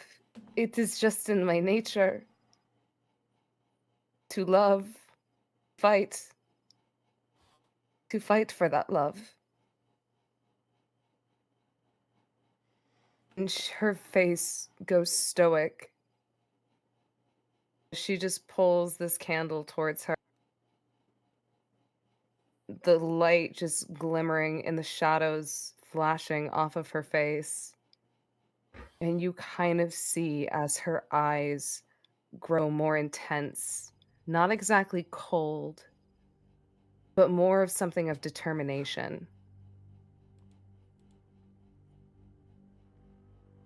All I care about is making sure my Helene is free and happy. If it means she hates me in the end, I just want her to be able to make her own decisions. I want her to be able to live the life that she wants. And even if it's without me, be okay with that. Because without her, without this love that she has given me, I feel I would have nothing. Why I've gone as far as I have. Why I've done what I have done. And even if I end up like you. At that, Gody will interrupt. Just say, Grendel, I need to borrow you for a moment.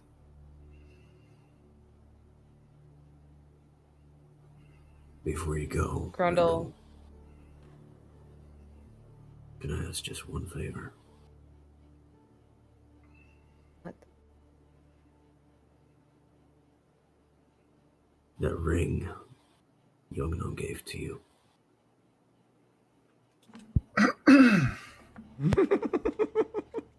May I please And hold Lord, it? I haven't. Just for a moment, I'll give it right back.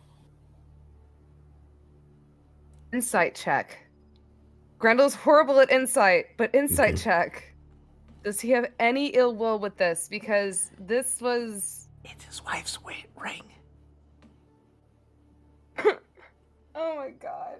Is there any way that I can offer help in this moment? Yeah, absolutely.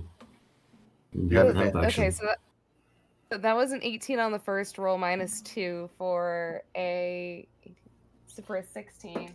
William was also eyeing that 4, ring, so knowing what it is. Maybe guidance would have been better. So what is it? it's an 18 minus 2 with Okay. advantage for insight. Does he have any malicious intent with this, and is he going to give it back? There doesn't seem to be any malicious intent. And with as shady as he can be sometimes, the words ring true. That the ring will return to you. Grendel holds the ring, looks at Caliban. One who makes deals, and you're one who keeps them, correct?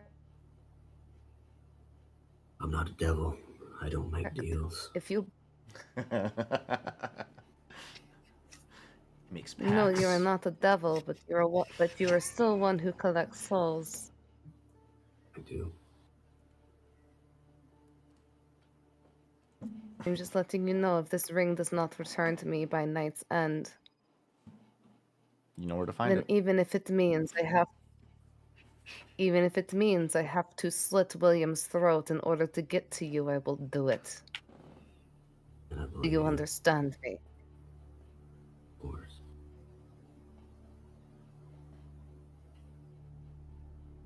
Even Joel Emrys is slowly like hand the half ring. asleep, wakes up and like looks over at Grendel, just like just goes back to sleep.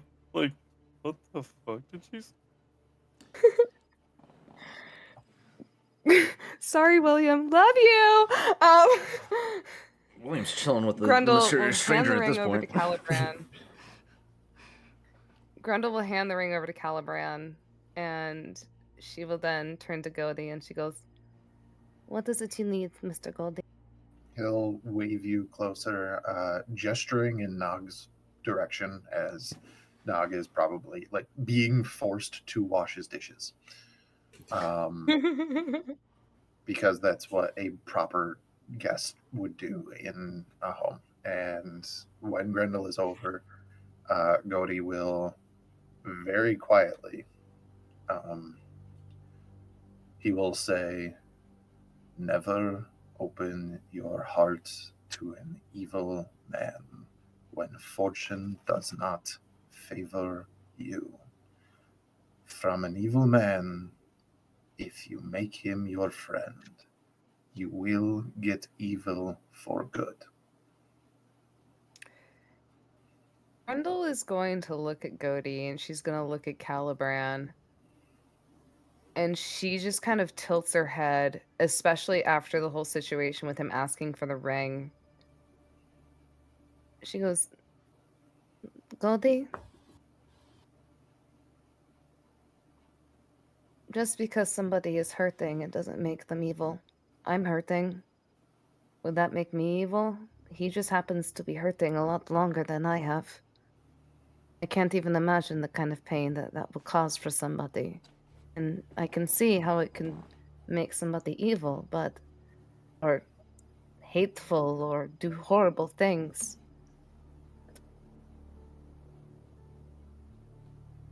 I don't really think, especially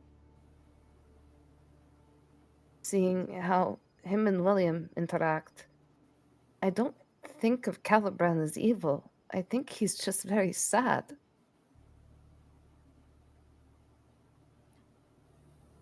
There is much sadness with many that we travel with.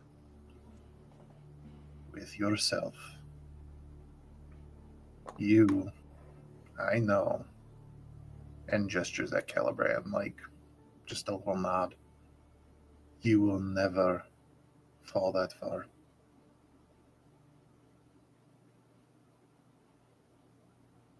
Goldie, I don't think you understand how far my love runs deep for Helene.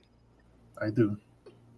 If it And I also know Helene, and she will not let you. Damn. What am I supposed to do? Cannot let the woman I love be trapped in an eternity of hell, nor can I let her die. And you won't. But you will not sacrifice yourself along the way. I made a promise, and I intend to keep it.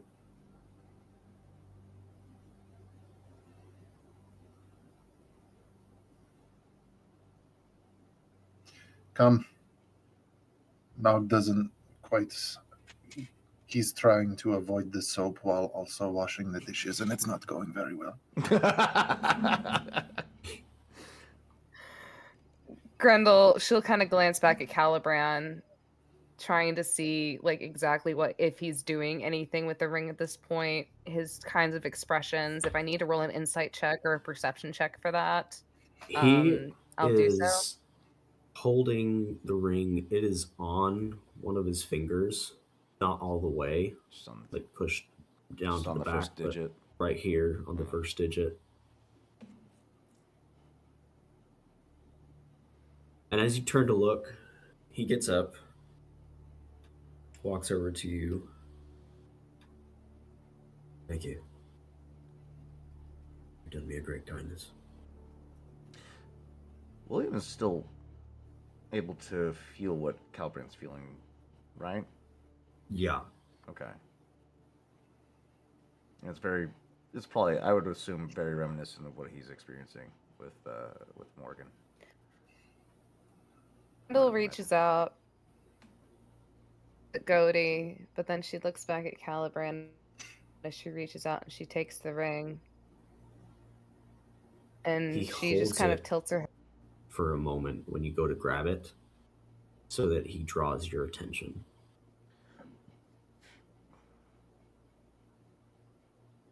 when you need the other half, let me know. And he lets go. Grendel just takes it. I will let the other half find me. It is meant to. This is not something I can ask for. It is only something that should be bestowed upon me if I earn it. And I It's know that closer than you think. full-heartedly. And he looks over towards Cody. Mm-hmm. And he phases into William. He's probably also looking at Goaty as well. Sitting next to the stranger. With that, Just kind of- Cody. Oh, finish up. Sorry, go ahead. As Grendel's taking the ring, she just kind of slowly, her hands are slightly shaking, and she slides the ring back on her finger, on her ring finger. And she just again is just very quietly just crying. You just see, like, she doesn't, like, there's not even a whimper that comes from her. You just see these tears falling down her cheeks. And almost like this look of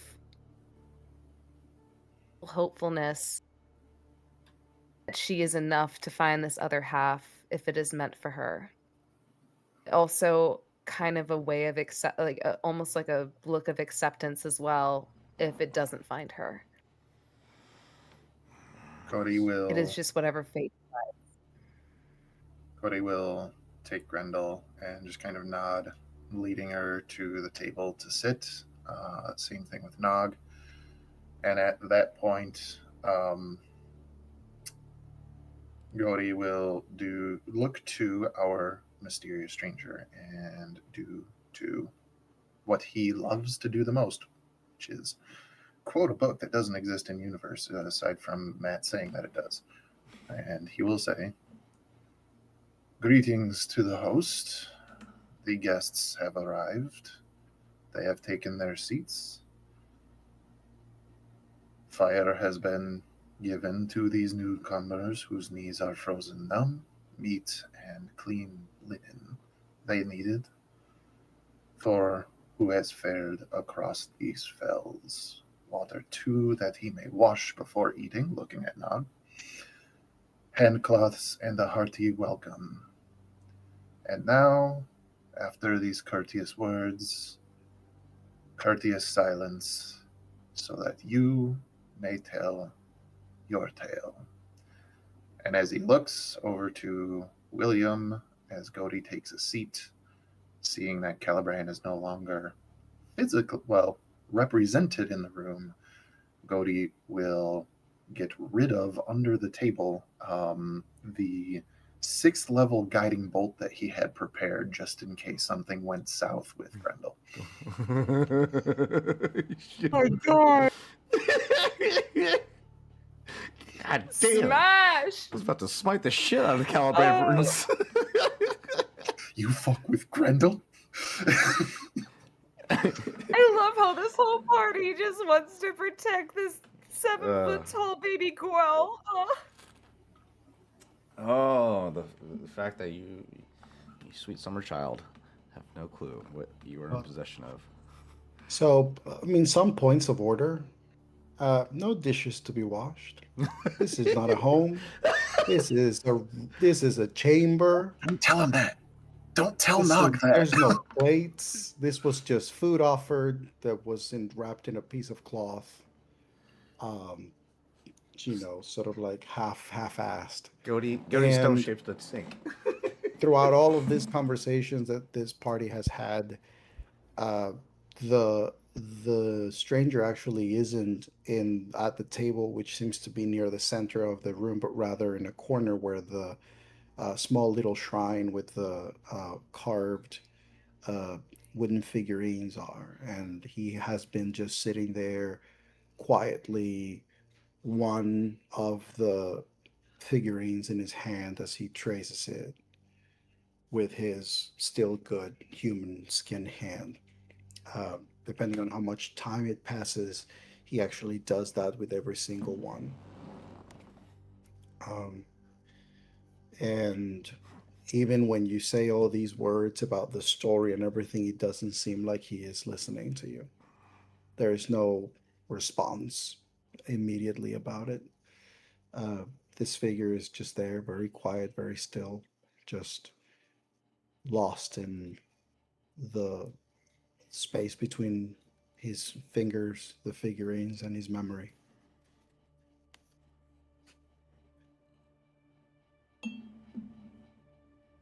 Bill might be looking at the figurines. What are they? If you take a close look to these figurines, there is one that seems to be the carving of a tall male presenting individual and with somewhat dark hair, longish kind of hair, and there are little taps done with the knife used for the carving to create like lines across the body as if there's stitches. There's another figure that seems to be the bigger one of the group that has wings and seems to have the form of a humanoid chicken. You son of a There is bitch. also one of that seems to be a female presenting figurine of a woman with long hair and sort of her figure seems to be on a pose that it seems to have a effects on the hands as if the hands have some sort of magic in them. It's hard to tell from the carving at a distance. There is one that seems to be more symbolic than anything else because size-wise it wouldn't make sense, but it seems to be some sort of rodent. And the one that he seems to be holding last has an interesting composition because half of it seems to be very geometrical, not human-like, very sharp markings. And then it seems as though that sharp marking was then carved on one of the other halves to start making a more human-like shape of a young person. And so that figurine seems to have two separate halves. And this figure is there, head tilted, hand focused on this, sort of somewhat lost in what he may be attempting to do. At some point, when these were carved, his mind was sane, solid, sharp. Now, these figurines are one of the last remnants that he has to fight the madness that his illness is seeking to claim in his mind. You son of a bitch. And You y'all stop me from motherfucker. helping him. Don't you feel bad? They're in another dimension, sir.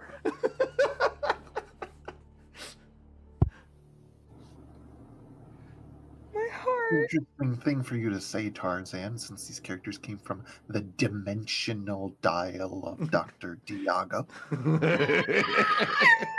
I don't know what you're talking about. What is this humanoid chicken you speak of? Oh, here, let me jog your memory. The dimensional door of Diego Doctor. There Oh, you that! go. Now you Oh, go. shit!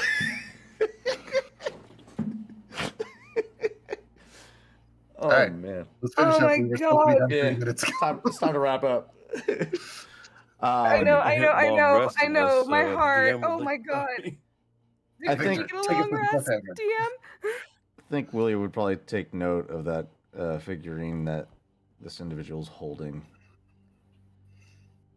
And just simply say,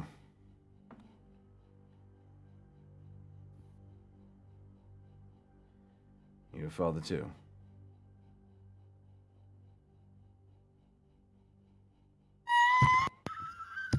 there is this moment when you approach that you see his face tilted, lips parted, and he seems like lost, like he's gone, right? But it seems also as a there's a eyes are moving uh, in the effect of search. And then when you say you're a father too, his figure sort of becomes even more still. There's a moment of realization, of remembering, and then a smile. I am. I am.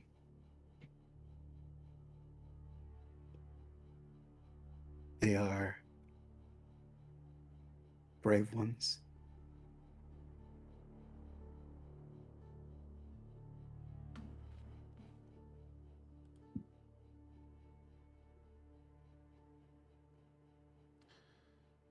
I still remember. I must remember. I must keep waiting.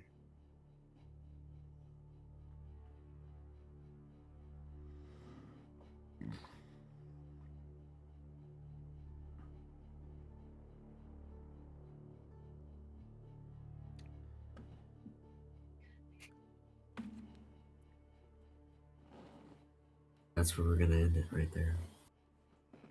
That was a perfect moment. I love it.